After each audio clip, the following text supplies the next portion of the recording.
जहां आनंद मिश्रा वहां एनकाउंटर, अपराधी खल्लास। बंदूक पीठ खुजाने के लिए थोड़े मिला था।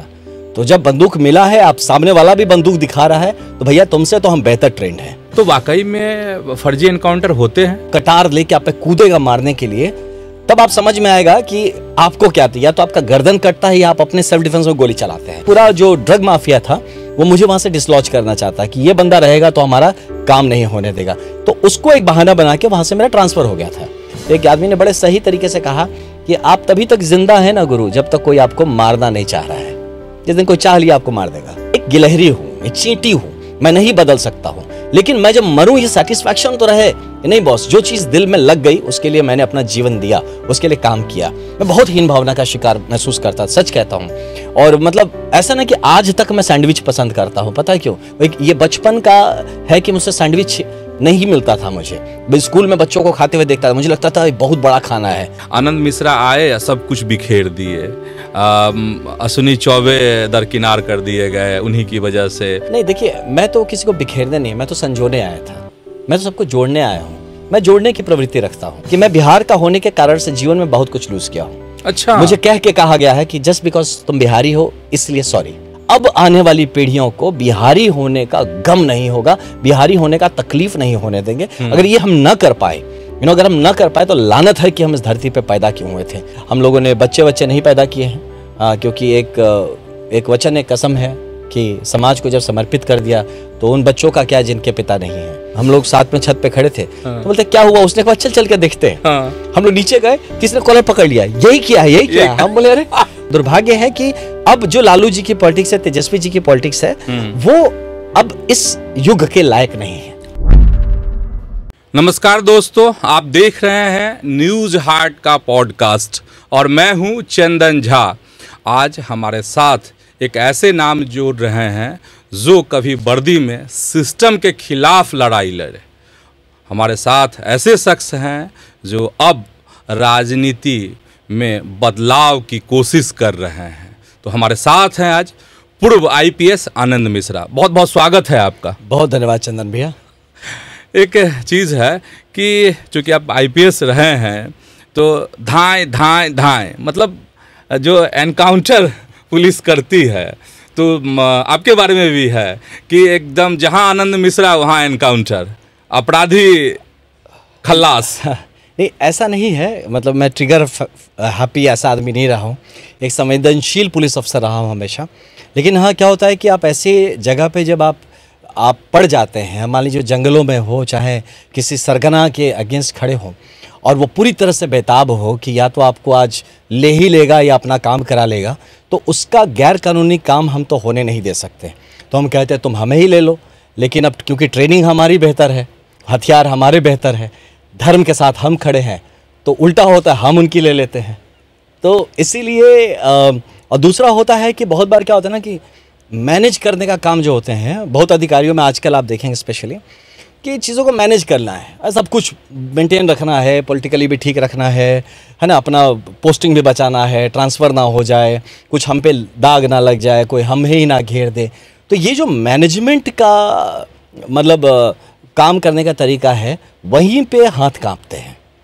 और जब बात मेरे साथ रहा कि जब बात धर्म की है, बात पब्लिक सेफ्टी सिक्योरिटी की है, और मुझे वर्दी पहनने को मिला है, ये गौरव, कंधे पे मेरे अशोक स्तंभ, सर पे अशोक स्तंभ, तो उसका एक जिम्मेदारी बनता है। वहाँ पे अगर गोली चलानी है तो बंदूक पीठ खुजाने के लिए थोड़े मिला था। तो जब बंदूक मिला है, आप सामने वाला भी बंदूक दिखा रहा है, तो भैया तुमसे तो हम बेहतर ट्रेंड हैं। तो फिर चलिए लगाते गोली, किसका किस पे लगता है। तो इसलिए आप देखेंगे कि मैं हिचका नहीं हूँ। जब मैं चैलेंज होता हूँ तो मैं अपनी ड्यूटी पूरी तरह से करता हूँ। बट ये ज़रूर है कि अगर कोई सरेंडर, मेरे काल में कई 100 सरेंडर्स भी हुए हैं, तो ऐसा नहीं कि सबको मार ही दिया है मैंने। तो जो सरेंडर्ड है वो सरेंडर्ड है, जो लड़ाई किया है वो मर गया है।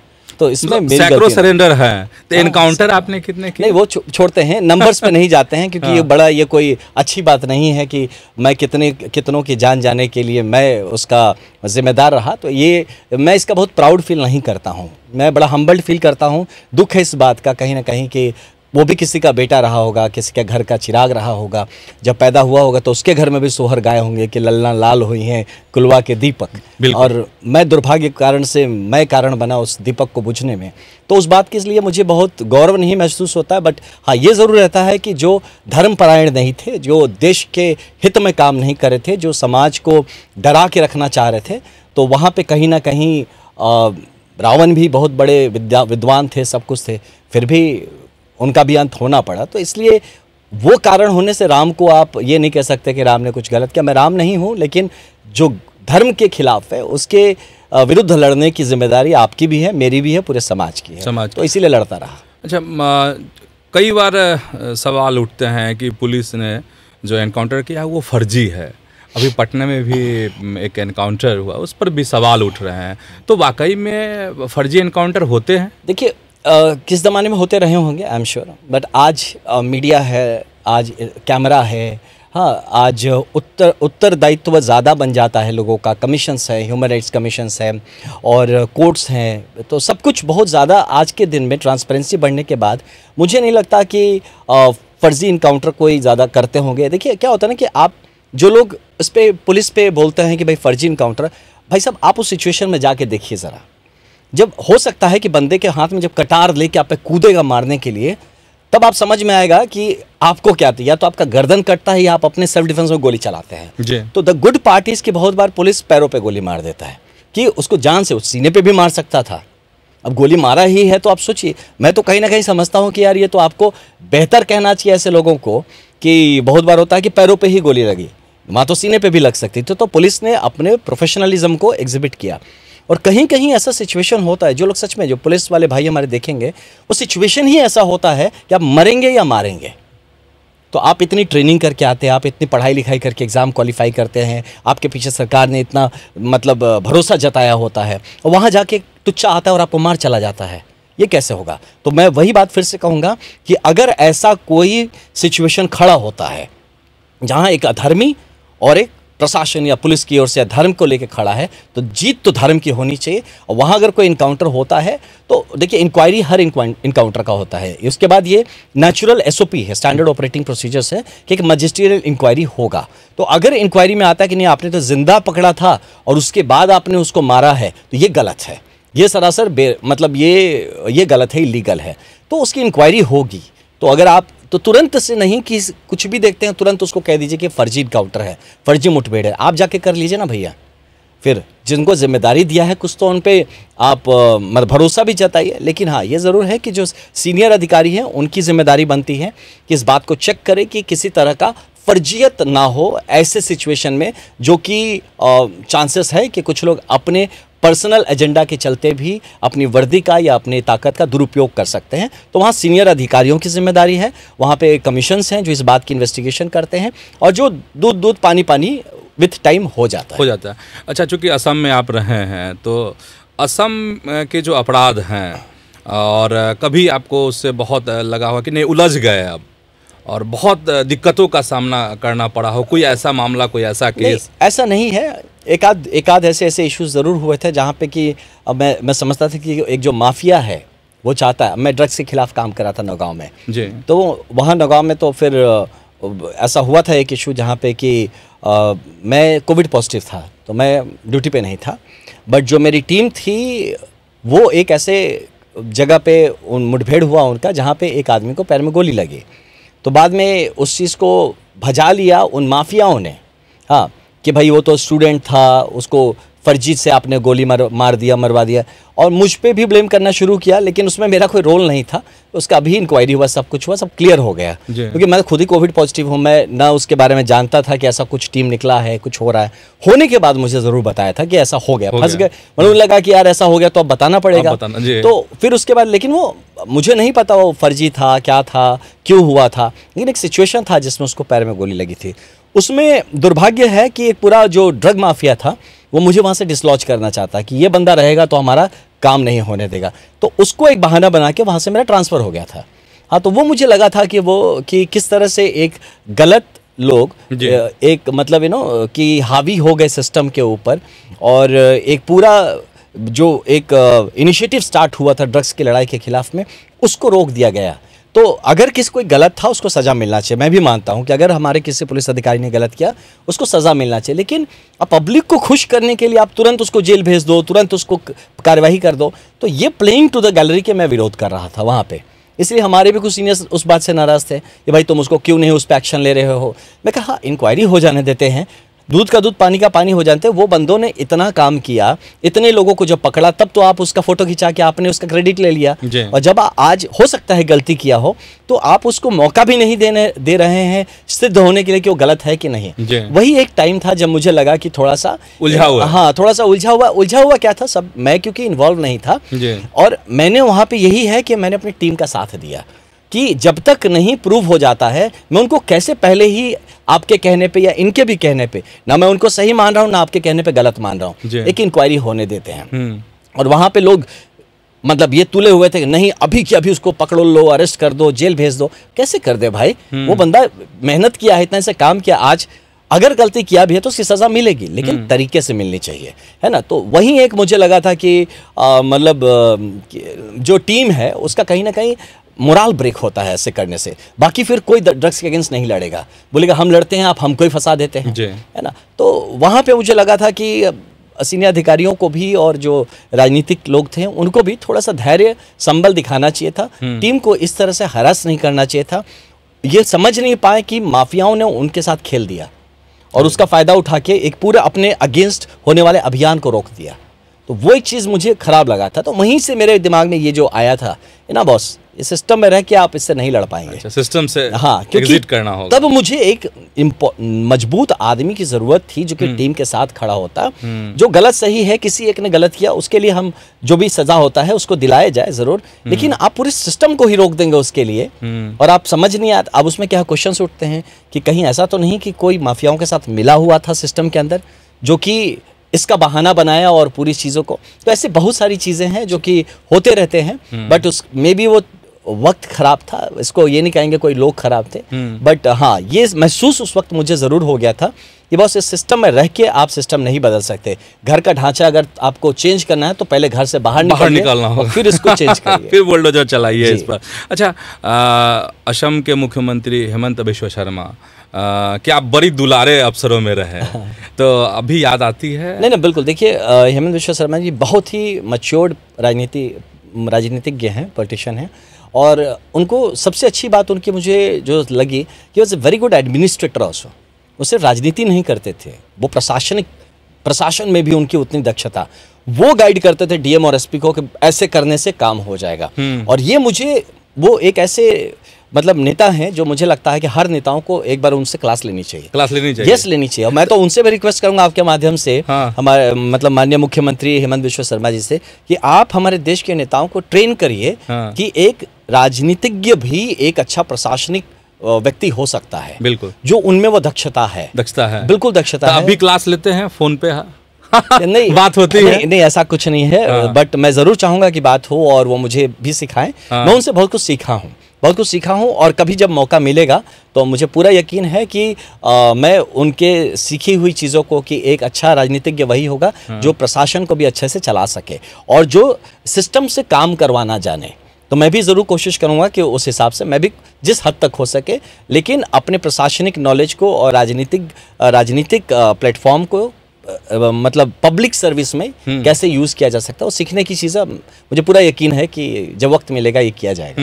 अच्छा, असम जब आपने जब घोषणा की कि नहीं अब मुझे बिहार लौटना है, राजनीति मुझे करनी है, तो उस समय की खबरें यह कह रही है वहाँ की कि लोग निराश हुए थे, जो आपको जानते थे, जहाँ जहाँ आपकी पोस्टिंग हुई, कि नहीं ऐसा अफसर नहीं जाना चाहिए।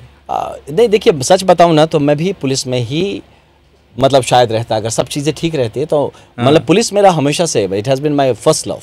यूनिफॉर्म जो है, आज भी देखिए मैं शर्ट यूनिफॉर्म जैसा ही पहनता हूँ तो ये जो चीज़ है कि वो मेरे खून में बसा हुआ है, ऐसी वाली चीज़ है। तो मैं हमेशा से एक IPS अफसर बनने का सपना था, बचपन से ही था। तो लेकिन मुझे लगा कि इट्स अ कॉलिंग, ये मुझे बुला रहा है, मेरी मिट्टी बुला रही है मुझे। यहाँ चीज़ें इस कदर बिगड़ी हुई नज़र आती थी ना, मतलब कि न न्याय दिखता था, न कोई अवसर दिखता था किसी के लिए, या हर चीज़ मैं बता रहा हूँ आपको। कभी कभी तो जैसे अब देखा जाए तो आप शाहबाद एरिया में तो एक आदमी ने बड़े सही तरीके से कहा कि आप तभी तक ज़िंदा हैं ना गुरु जब तक कोई आपको मारना नहीं चाह रहा है। जिस दिन कोई चाह लिया आपको मार देगा। तब लगता था यार ऐसी व्यवस्था में जी रहे हैं हम लोग, क्या मतलब इतना। अब वहाँ मेरा परिवार भी तो जी रहा है। कल को किसी ने डिसाइड किया कि बस इसके भाई को उड़ा देना है तो उड़ा देगा, मतलब कुछ बचाव नहीं। कौन करेगा ये, कोई करेगा कौन, हु विल डू इट। तो ये सोच के और मैं यहाँ पे आराम से बंगले में बैठा हूँ, एसपी डीआईजी आईजी बन के ऐश करूँगा, और वहाँ मेरी पूरी जनता त्राहिमाम करे हुए है। मैं बदल नहीं सकता, मैं इतना बड़ा आदमी नहीं हूँ, लेकिन उस बदलाव के लिए जो भी काम कर रहा है उसका एक सकारात्मक मेरा सहयोग तो हो सकता है। जब बूढ़ा हो जाऊंगा मरने का तो क्वेश्चन आएगा ना कि भाई तुमने अपनी मातृभूमि के लिए क्या किया, अपने लिए तो किया, अपने तो नौकरी मिल गई, आईपीएस अफसर बन गए, सब ठीक हो गए, ठीक है, 2 4 10 20 आदमी को नौकरी भी दिला दिए या मदद भी करा दिए या कुछ करा दिए, लेकिन यहाँ की 14 करोड़ जनता त्राहिमाम कर रही है। उनके पढ़े लिखे लड़के बच्चे जो हैं वो अपनी जीवन संवारने में लगे हैं। मैं उस ग्रुप में नहीं गिना जाना चाह रहा था। मैं अपने आप को सैक्रिफाइस करने को तैयार हूँ, लेकिन बिहार को सैक्रिफाइस होते हुए अपनी नज़र के सामने मुझसे नहीं देखा जा सकता। एक गिलहरी हूँ, एक चींटी हूँ, मैं नहीं बदल सकता हूँ, लेकिन मैं जब मरूँ ये सेटिस्फैक्शन तो रहे कि नहीं बॉस, जो चीज़ दिल में लग गई उसके लिए मैंने अपना जीवन दिया, उसके लिए काम किया। अब मैं कितना बड़ा काम कर सकता हूँ तो वक्त बताएगा, लेकिन ये ज़रूर है पूर्ण तरह से समर्पित भाव से मैं बिहार वापस आया हूँ और बिहार के लिए मैं काम करना चाहता हूँ। तो इसीलिए आईपीएस यस, लेकिन मिस करता हूँ। हाँ, करते हैं मिस, बिल्कुल मिस करता हूँ। असम को मिस करते हैं, बिल्कुल वहाँ के लोगों को मिस बिल्कुल मिस करता हूँ। वहाँ के लोग बहुत ही, देखिए आप अगर कुछ अच्छा करते हैं और आपको उस चीज़ का प्रोत्साहन मिलता है, अप्रिशिएशन और प्यार रिस्पेक्ट मिलता है, तो मतलब जानवर को भी 2 बार दुलार देते हैं तो वो भी आपके साथ हो जाता है। वहाँ के लोगों ने मुझे इतना प्यार दिया है, इतना रिस्पेक्ट दिया है, मैं आजीवन उसके लिए रेडी रहूँगा। और असम के लिए और असम के लोगों के लिए जब कभी मुझसे कुछ हो पाता है, वो मुझसे कुछ चाहें कि मैं उनके लिए करूँ, मैं ज़रूर करूँगा, बेहिचक करूँगा। बेहिचक करेंगे। अच्छा, बचपन की बात आप कह रहे थे अभी, तो अपना बचपन किन परिस्थितियों में बीता, कब यह बात मन में आई कि नहीं आईपीएस ही बनना है? देखिए मेरा बचपन मैं आपको बताता हूँ, मेरा बचपन एक मतलब लोअर मिडिल क्लास फैमिली का होगा, मिडिल क्लास नहीं, क्योंकि मेरे पिताजी इंजीनियर ज़रूर बने, लेकिन वो गांव के ही रहे हमेशा। हिंदुस्तान मोटर्स जो कलकत्ता में फैक्ट्री एम्बेसडर की, वहाँ काम करते थे। और लेकिन मैं घर जब ना हिंद मोटर के एक स्कूल में पढ़ता था, वहाँ पे बिरला का स्कूल में, वहाँ के अफसर्स के बच्चे पढ़ते थे बहुत सारे, और हर तरह के बच्चे पढ़ते हैं। मैं जब स्कूल जाता था ना तो बच्चों को देखता टिफ़िन लाते थे, सैंडविच लाते थे, हाँ उसमें लाल लाल जैम लगा रहता था। मैं तो रोटी चोखा सब्जी दाल, एकदम बिहारी वाला। हाँ, तो अब मैं आके लगता था, बड़ा हीन भावना का शिकार हो गया। मैं सच बता रहा हूँ, मैं बड़ा हीन भावना का शिकार हो गया। स्कूल में जाता था, सबको देखता था, जब कभी एक ना हैंडीक्राफ्ट्स की क्लासेस होते हैं, लोग लेस लगाते हैं, ये चीज़ें कर रहे हैं, और ये सब मेरी माँ को पता नहीं, ये सब पढ़ी लिखी नहीं थी मेरी माँ। मेरे घर में दुनिया कोई देखा नहीं, चौकी ईंटा पे रख के चौकी रखा हुआ वाला घर है, और वहाँ लोग अच्छी अच्छी चीज़ें, ग्लैमराइज चीज़ों की बात कर रहे होते हैं। मैं बहुत हीन भावना का शिकार महसूस करता, सच कहता हूँ। और मतलब ऐसा ना कि आज तक मैं सैंडविच पसंद करता हूँ, पता है क्यों? ये बचपन का है कि मुझसे सैंडविच नहीं मिलता था मुझे। स्कूल में बच्चों को खाते हुए देखता था, मुझे लगता था बहुत बड़ा खाना है सैंडविच। आज तक ना मेरे घर वाले कहते हैं कि क्या पागलपन है सैंडविच के लिए। तो ये कहीं ना कहीं वो दर्द है बचपन का, जैसा बच्चा जो सैंडविच देख के ललचा था, आज तक उसके लिए ललायत हो। तो इस तरह से एक जीवन बढ़ा। बहुत बुरा हाल नहीं था मेरे घर का, कि बहुत गरीब परिवार का हूँ, लालटेन के नीचे पड़ा, ऐसा कुछ नहीं था। नॉर्मल सा था, बिलो एवरेज फैमिली था, लेकिन दाल पानी खाना मिलता था, नॉर्मल चीज़ें हो जाती थी। पिताजी जिस स्कूल में पढ़ाते थे वो बिरला का एक स्कूल था, फीस बहुत कम था, बाद में स्कॉलरशिप मिला, मेरी पढ़ाई में कोई खर्च नहीं हुआ उसके बाद। लेकिन इससे पिताजी बीच में ये हुआ कि मैं जब आर्ट्स लेना चाह रहा था तो पिताजी ने नाराज़गी जताई कि तुम इतने अच्छे मार्क्स लाए हो, टॉपर हो, क्यों साइंस नहीं लेना। तो मैं 8 से डिसाइडेड था कि मुझे तो आईपीएस बनना है। अच्छा। तभी से मैंने तब से ही अपना सिलेबस देख लिया था कि आपको ग्रेजुएशन करना। मैं कहा क्यों 1 साल एक्स्ट्रा इंजीनियरिंग करने में वेस्ट करूं या मेडिकल में 2 साल वेस्ट करूं, जब मुझे आईपीएस ही बनना है, ग्रेजुएशन होना 3 साल का करूंगा। तो political science honours Saint Xavier's college में एडमिशन लिया और वहाँ से मैंने किया, और immediately I got into West Bengal civil service का एग्जाम दिया, तुरंत उसी साल सेलेक्ट हो गया मैं। तो मैं वहाँ पे चला गया, ड्यूटी में एकदम से अपॉइंट हो गया। और फिर उसके बाद क्या था कि मेरे पिताजी, और लगातार क्या था ना कि घर की ऐसी परिस्थिति थे, काफ़ी लोन हमारे परिवार पे, दुर्भाग्य, हाँ कर्ज किसी कारणों से, पिताजी कारण से नहीं बट कुछ और कारण थे जिसके पिताजी ने जिम्मेदारी ले ली थी। तो अब वो मैं लगातार चुकाता रहा, इसीलिए आज तक हुआ कि मैं ना अपना घर बना पाया, ना गाड़ी ले पाई, ना कुछ कर पाया। मैं लगातार मतलब कोशिश करता रहा कि पिताजी के बुढ़ापे का सहारा बनूं, उनको वो मतलब वो महसूस ना होने दूं कि बुढ़ापे में वो कमज़ोर हैं। तो इसीलिए हाँ, स्ट्रगल रहा मेरी लाइफ में हमेशा कि आज भी ऐसा है, लोग बहुत कुछ सोचते होंगे, बोलते होंगे, बट जो जानते हैं वो जानते हैं मुझे कि मैंने सब कुछ बनाया, पैसे नहीं बनाए। हाँ, लेकिन ये है कि ऐसे रिश्ते ज़रूर बनाए कि पैसों के लिए काम रुकता नहीं है, रुकता नहीं। नहीं, ऐसे रिश्ते बनाए हैं मैंने कि मेरे लिए खड़े हो जाते हैं लोग कि नहीं बस आपको करना, मैं हूं ना आपके साथ। तो ये एक चीज़ मैंने बनाया है कि आज भी जैसे चुनाव में, लोकसभा चुनाव लड़ गया, सोचिए जिस आदमी के पास पैसे नहीं, लोकसभा चुनाव लड़ रहा है, लोग देखिए राजनीतिक तौर पर कोई बोल दिया राजद से पैसे ले लिया, ये कर लिया, इतना धृष्ट और गिरा हुआ नहीं हो कि IPS की नौकरी छोड़ के आके ये मतलब क्या बताया जाए, इतनी फालतू काम करूंगा, तो इतना गिरा हुआ आदमी नहीं हूँ। लेकिन ये ज़रूर है कि मैं मानता हूँ कि मनी इज़ इम्पॉर्टेंट। जिस गरीबी को देख के आया हूँ, उतना ज़रूर साईं इतना दीजिए जाते कुटुंब समाए, मैं भी भूखा ना रहूँ साधु न भूखा जाए।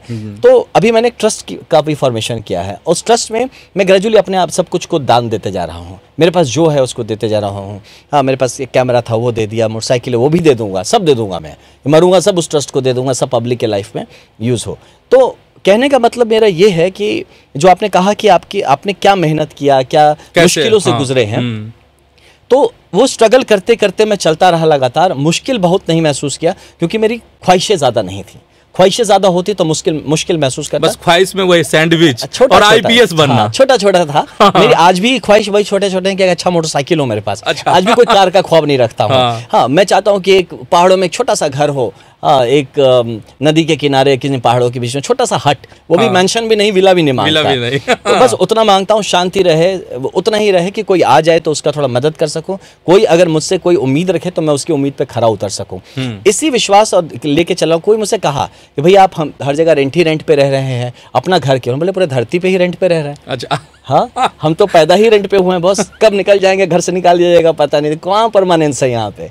तो इन चीज़ों में नहीं पड़ना, जो बड़ी चीज़ें हैं लाइफ में। इसीलिए मैंने कहीं ना कहीं बड़ी चीज़ों के साथ, बड़े एम्बिशंस के साथ अपने को जोड़ लिया है। और वो एम्बिशन मेरा नहीं है, सामूहिक एम्बिशन है, सामाजिक एम्बिशन है। एम्बिशन एक बेहतर बिहार का, एम्बिशन हर उस बिहार के बच्चे के अवसर का। तो उसके लिए जो अब मेहनत करना पड़े वो मैं मेहनत करने को तैयार हूँ, कर भी रहा हूँ। और मुझे यकीन है कि अब बिहार का कोई बच्चा वैसे सैंडविच के लिए ना तरसे। अब बिहार, यही नहीं भैया, मैं और एक बात बताता हूँ कि मैं बिहार का होने के कारण से जीवन में बहुत कुछ लूज किया हूँ। अच्छा। मुझे कह के कहा गया है कि जस्ट बिकॉज तुम बिहारी हो इसलिए सॉरी, ये आपके साथ नहीं हो सकता, या ये आपको नहीं मिल सकता, ये आप नहीं कर सकते। हाँ, ये चीज हुआ है मेरे साथ। मतलब बिहारी होना ये एक श्राप के समान हो गया आपके लिए? मेरे लिए हुआ अभिशाप। यस, मेरे साथ हुआ है ये। मैं से एग्जैक्टली मैं बता रहा हूँ। कोई एक ऐसा इंसिडेंट नहीं पूछिए, कुछ पर्सनल चीजें हैं कि मैं बिहारी हूँ बस इसलिए भैया। ये IPS बनने के बाद या उससे पहले? पहले से, बचपन से मैं IPS बनने के बाद भी नहीं, उसके बाद तो मैं ऐसा खूंटा गाड़ा हूँ कि फिर बिहार का नाम ही रोशन किया है। मुझसे बहुत दुर्भाग्य, और एक बताऊं कि मुझे बहुत सारे लोग बोलते हैं, बहुत दुर्भाग्य था, मुझे चुभता था, मतलब ना जैसे कोई खंजर मार दिया, sir you don't look like अ बिहारी। मैं कहा व्हाट मैन, समझिए मतलब कि आप इतने सुएव है सर, आप इतने स्मार्ट है, आप अच्छे से बात कर सकते हैं, आप काइंड हैं, आप बिहारी। भाई क्या यार तुम क्या बात कर रहे हो? बिहार के लोगों को आप जानते हो कौन है? ये भारत का सिविलाइजेशन बिहार के लोगों ने स्थापित किया है। हाँ, बिहार का अगर आप बिहार के भारत के इतिहास में आप जाते हैं तो कहीं पहला, हर चीज़ जो पहला शुरू होता है इसी बिहार से इंस्पायर्ड होकर या बिहार में ही हुआ है। और आप देखिए दुर्भाग्य कि आज बिहार स्थिति में, तो जितनी बार कोई कहा कि sir you don't look like अ बिहारी, आप लगते नहीं है बिहारी है, ये मुझे श्राप की तरह, गाली की तरह महसूस हुआ हर बार। तो इसीलिए अब ये कर लिया कि नहीं, बिहार को तो इसकी अस्मिता का बोध बिहार का होना चाहिए और बिहार को अपनी जगह लेने की ज़रूरत है। क्योंकि जैसे हम लोगों को मतलब सब कुछ होने के बाद भी डायरेक्टली इनडायरेक्टली बिहारी वर्ड एक गाली की तरह हमारे ऊपर प्रयोग किया गया। जब नहीं IPS था तो बिहारी बोल के रिजेक्ट कर देते थे, जब IPS बन भी गया तो आप बिहारी नहीं लगते हैं बोल के फिर मेरे बिहारी होने का रिजेक्ट कर देते। तो इसीलिए अब ये हम लोगों ने कसम खा लिया है, मैंने, मेरे जैसे बहुतों ने ये कसम खा लिया है कि नहीं, अब आने वाली पीढ़ियों को बिहारी होने का गम नहीं होगा, बिहारी होने का तकलीफ नहीं होने देंगे। अगर ये हम न कर पाए, अगर हम न कर पाए तो लानत है कि हम इस धरती पे पैदा क्यों हुए थे। आप नेक्स्ट क्वेश्चन पूछने के पहले एक बात बताऊं, मैं जब लोकसभा चुनाव के लिए घूम रहा था, कुछ बुजुर्ग मिलते थे, बट ड्यू रिस्पेक्ट, कुछ मैं ना ऐसी बातें करेंगे, कुछ है तुम बिगाड़ रहे हो, तुम झूठे मोटे वोट कटवा बनोगे, वोट काटोगे तुम यहाँ पे, ऐसे ही। हम उनको बोलते थे बाबा ये जो हम झेल रहे हैं ना, ये जो प्रॉब्लम आज की, आप ही का क्रिएट किया हुआ है, या आपकी जिम्मेदारी थी अपने जीवन काल में ठीक करने का।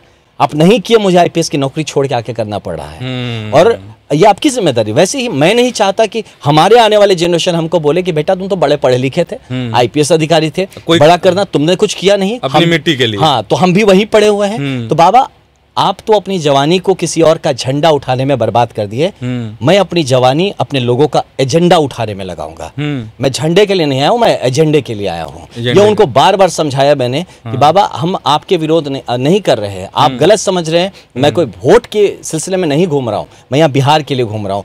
आपका जवानी खराब हो चुका है बाबा, मुझे आपका बुढ़ापा ठीक करने दीजिए, मौका दीजिए, इन बच्चों का बचपन ठीक किया जाए, इनकी जवानी बेहतरीन करने के लिए प्रयास किया जाए, और आपके बुढ़ापे को तो कम से कम ठीक करें। आप आज भी उसी मानसिकता, गुलामी के मानसिकता में आप झेल रहे हैं। पूरा बिहार, पूरा बिहारी जो है उसको गुलाम बना के रख दिया गया है। और मैं इस बात को समझ चुका हूं, कहीं ना कहीं देश देखने का मौका मिला आपके ही आशीर्वाद से। आज सुधारने आया हूं, ठीक करने का प्रयास कर रहा हूं। आप साथ दीजिए, मार्गदर्शक बनिए, आशीर्वाद दीजिए, न कि आप भी मुझे रोकिए। तो आप भी रोकेंगे तो आपको तो आज मैं गाली नहीं दे रहा हूं, क्योंकि मेरा संस्कार आपको गाली देना नहीं बताता। लेकिन हो सकता है आने वाली पीढ़ी जो हमको भरपेट गाली दे, तब तो हमारे इस धरती पे पैदा होने पे ही क्वेश्चन हो जाएगा कि तुम किए क्या। बाकी जानवरों जैसे आए, खाए पिए, बच्चे पैदा किए, मर गए, किया क्या तुमने जीवन में। तो मैं अपने जीवन को ऐसे व्यर्थ नहीं होने देना चाहता हूं। मैं जब मरूं तो लगे कि हाँ, इस धरती पे जो भी टाइम मुझे मिला था उसको, हर मोमेंट, हर पल को मैंने किसी सकारात्मक काम में लगाया। बिल्कुल। अच्छा, चूँकि 8वीं में ही तय हो गई यह बात कि नहीं आईपीएस बनना है, और तो सुकून मिला आईपीएस बनने के बाद। अब थोड़ा सा वो अपने परिवार के बारे में कि कौन कौन है फैमिली में अभी। जी, फैमिली में पिताजी हैं जो हम लोग साथ ही यहीं पे रहते हैं, बक्सर में एक साथ रहते हैं। पत्नी है जो कि अभी गुवाहाटी में ही, वो एक फैशन डिज़ाइनर हैं। तो मेरे जॉब छोड़ने के कुछ दिन पहले ही उन्होंने अपना एक स्टार्टअप किया था, जो कि एक फैशन ब्रांड उनका, सस्टेनेबल फैशन पे काम करती हैं वो, जो कि मतलब जो लोकल आर्टिशन होते हैं, जो गांव के जो जुलाहे होते हैं, उनके साथ मिलके फैब्रिक बनवाना उनके लिए, मतलब उसमें भी एक सामाजिक तौर पे। तो उन्होंने शुरुआत ही किया था गुवाहाटी में, तब तक मैं इधर आ गया। तो उनका लाइक 60-70% काम हुआ था, तो बीच में अधर में हो गई। तो अब वो उसको पूरा करने के लिए अपने रुकी हुई है वहाँ पे। और मैं भी क्योंकि यहाँ पे स्थिर नहीं हूँ, स्थापित नहीं हूँ, मैं भी रोज़ कहीं ना कहीं किसी गांव में घूम रहा है, कहीं कुछ कर रहा हूँ। तो वो भी अपना काम पूरा कर रही है वहाँ पे। मैं जब हो सकता है सेटल हो जाऊँ, तब शायद वहाँ से वो अपनी चीज़ों को बिहार में आके शिफ्ट करें, और यहाँ पे फिर यहाँ के लोगों के लिए वो भी जो भी हो सके, जितना हो सके करें। तो वो वहाँ पे हैं, और पिताजी हम साथ में यहीं बक्सर में रहते हैं। और साथ में एक आध और रिलेशंस के लोग हैं, जो भतीजा एक है जो कि बड़े भैया नहीं रहे, तो वो भी हम लोग के साथ यहीं पे है। और बस ये छोटा सा परिवार है, और कुछ है नहीं। हम लोगों ने बच्चे नहीं पैदा किए हैं, क्योंकि एक वचन, एक कसम है कि समाज को जब समर्पित कर दिया तो उन बच्चों का क्या जिनके पिता नहीं हैं। तो मैं अपने बच्चों में फंस जाऊँ, मैं उनके लिए फिर हो जाऊँ कि अब इनको जीवन। तो इसलिए मैंने, जैसे रामकृष्ण परमहंस और शारदा माँ भी रहे हैं, तो कहीं ना कहीं अपनी पत्नी से यही रिक्वेस्ट किया कि ऐसा जीवन अगर जी सकते हैं तो अच्छी बात है। बहुत गंभीर बात बता रहे हैं। नहीं तो, है तो पत्नी मतलब बहुत जीरा हुई होगी, बहुत नहीं है। उनको भी देखिए, उनको भी धन्यवाद भी है कि वो फिर भी इस बात को समझ रही हैं, लेकिन उनकी अपनी परेशानी है, कोई किसी को पसंद नहीं होगा। मेरे पिताजी भी चाहते हैं कि भाई, मैंने कहा अरे बड़े भैया लोग तो भैया लोग के बच्चे हैं ही, पीढ़ी तो चल ही रही है, और सभी बच्चे हैं, संस्कार ही उनको देना है। अब बच्चे पैदा कर लीजिए, उनको ठीक से संस्कार ना दे पाएँ, या उसमें इतना उलझ जाएं मोह माया में कि आप, मतलब होता है ना कि जनरली आप देखिएगा बच्चे पैदा होते तो अब हमारा जीवन तो हो गया, बच्चों के लिए जी रहे हैं। बस बिहार के लिए कौन जिएगा? अब बच्चों के लिए जी रहे, बिहार के लिए कौन जिएगा? हाँ, नेता है वो भी अपने बच्चों के लिए जी रहा है, बिजनेसमैन है वो भी अपने बच्चों के लिए जी रहा है, अधिकारी है वो भी अपने बच्चों के लिए। बिहार के लिए कौन जिएगा? किसी को तो कुछ सैक्रिफाइस करना पड़ेगा ना, और बिना सैक्रिफाइस के कभी कुछ नहीं बना इस धरती पे। तो यही प्रयास है। इसलिए ये एक, बहुत लोग बहुत कुछ मुझे बोलते हैं, जो बोलना है बोल लीजिए, जीवन मेरा है। हाँ, इस पार्ट को तो मैं, आप मत घुसिए मेरे जीवन में कि मैं कैसे जीना चाहता हूँ। हाँ, मेरे जीने के सिलसिले में अगर आपका जीवन प्रभावित होता, आप उस मुद्दे पे बात करिए। मेरा जीवन कैसा होगा, मेरा जीवन शैली कैसा होगा, इस पे आप मत बोलिए, जब तक मैं आपके जीवन को प्रभावित नहीं करता हूँ। हाँ, तो इसीलिए मेरे जीवन, मैं एक संन्यास धर्म लेके चल रहा हूँ। हाँ, इस जो भी जीवन है, एक संन्यास मान के, अपने को सन्यासी मान के चलता हूँ। उसके लिए गेरुआ पहनना ज़रूरी नहीं है, और पूर्ण तरह से समर्पित होकर मैं बिहार के लिए काम करना चाहता हूँ। एक पल बिहार के लिए काम करना चाहता हूँ, अब राष्ट्र के लिए काम करना चाहता हूँ। क्योंकि 2047 का जो एक सपना हम लोगों ने देखा है विकसित भारत का, वो कैसे पूरा होगा अगर बिहार विकसित नहीं होता है तो? अगर मैं बॉडी बिल्डिंग करने गया और एक हाथ में छोड़ दिया उसको, तो मैं मतलब डिसेबल्ड ही कहलाऊंगा ना, कहलाऊंगा, मतलब ये शब्द शायद यूज़ नहीं करना चाहिए, फिर भी हैंडीकैप कहेंगे देश को कि भाई इसका एक अंग तो नहीं बढ़ा ना, बिहार तो पीछे रह गया। तो बात राष्ट्रीय, अब देखिए बिहार का बढ़ना यहाँ पे देश के बढ़ने के साथ जुड़ा हुआ है। मतलब बिहार का बढ़ना राष्ट्र हित में है, बिहार का बढ़ना सिर्फ बिहार हित में नहीं है, राष्ट्र हित में है। तो इसके लिए अगर हम लोग समर्पित ना हुए, है ना, तो परिवार में फंस गए, बच्चों में फंस गए, बिजनेस में फंस गए, तो नहीं हो पाएगा। इसके लिए है ना, जैसे सन्यासी अब समाज के लिए, अध्यात्म के लिए जीते हैं और समाज को एक आध्यात्मिक रास्ता दिखलाते हैं, उसी तरह से मैं एक समाज सेवी के रूप में एक सन्यासी भाव से सही तौर पे समाज के लिए अगर कुछ एक मार्गदर्शक बन सकूं, या जो काम आप नहीं कर पाएंगे, बहुत सारी चीजों में आपके मन आता होगा ये करना है, लेकिन आपका परिवार आपको रोक लेगा, या आपके परिवार पे निर्भरता, और आप जानते हैं यार कहीं गए करने कुछ हो गया तो परिवार कौन देखेगा।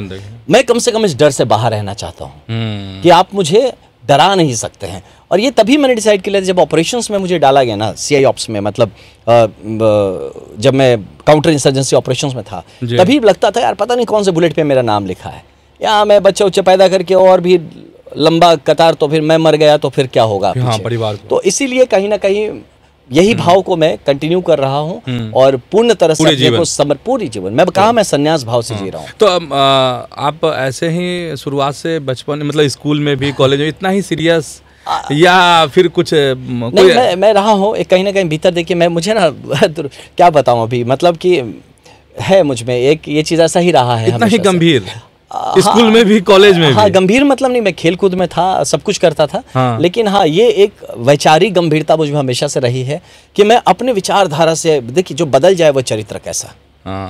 तो बचपन से, मेरे बचपन के मित्रों से मिलिए, आप वो कहेंगे कि यार ये वैसा ही है जैसा स्कूल में था, बदला नहीं है। तो मैं क्यों बदलूं, ये बताइए ना। मेरा जो चरित्र है, मैं किस लोभ में बदलूं, किस मोह में बदलूं, है ना। तो जो हूं मैं, बड़ा ऑर्गेनिक और नेचुरल आदमी हूं। जो भी मेरे साथ हैं और रहेंगे, उनको यही महसूस होगा कि मैं ना आडंबर करके कुछ नहीं क्रिएट करना चाहता, अपने इर्द गिर्द झूठ का हवा क्रिएट करना नहीं चाहता। तो एक ऑर्गेनिक लाइफ जी रहा हूँ जब से, और जब तक रहूंगा ऐसे ऑर्गेनिकली ही जीऊंगा। ऐसे ही। अच्छा, ये आपने तैयारी कैसे की? क्योंकि इस पॉडकास्ट को देखने के बाद बहुत सारे ऐसे स्टूडेंट होंगे जो कंपटीशन की तैयारी करते हैं, यूपीएससी बीपीएससी की तैयारी करते हैं, तो उनके मन में होगा कि कुछ अगर टिप्स दे देते हैं कि हाँ आपने ऐसे तैयारी की थी। बिल्कुल एकदम शॉर्ट में आपको बताता हूँ। तैयारी का पहला फंडा है कि आपको अपना क्षेत्र पता होना चाहिए, आप क्या तैयारी कर रहे हैं। सबसे पहले आप उठाइए अपना सिलेबस कि या स्कीम ऑफ एग्जाम, कि एग्जाम होता कैसे है। दूसरा, आप पढ़िए सिलेबस कि वो सिलेबस क्या है उसका। तीसरा, उठाइए क्वेश्चन पेपर्स, और क्वेश्चन पेपर्स को पहले पढ़िए। पहले पढ़ाई नहीं शुरू करनी है, पहले क्वेश्चन पेपर पढ़ना है। इससे क्या होता है, लोग कहते हैं ना कि सर पढ़ रहे हैं समझ नहीं आ रहा है।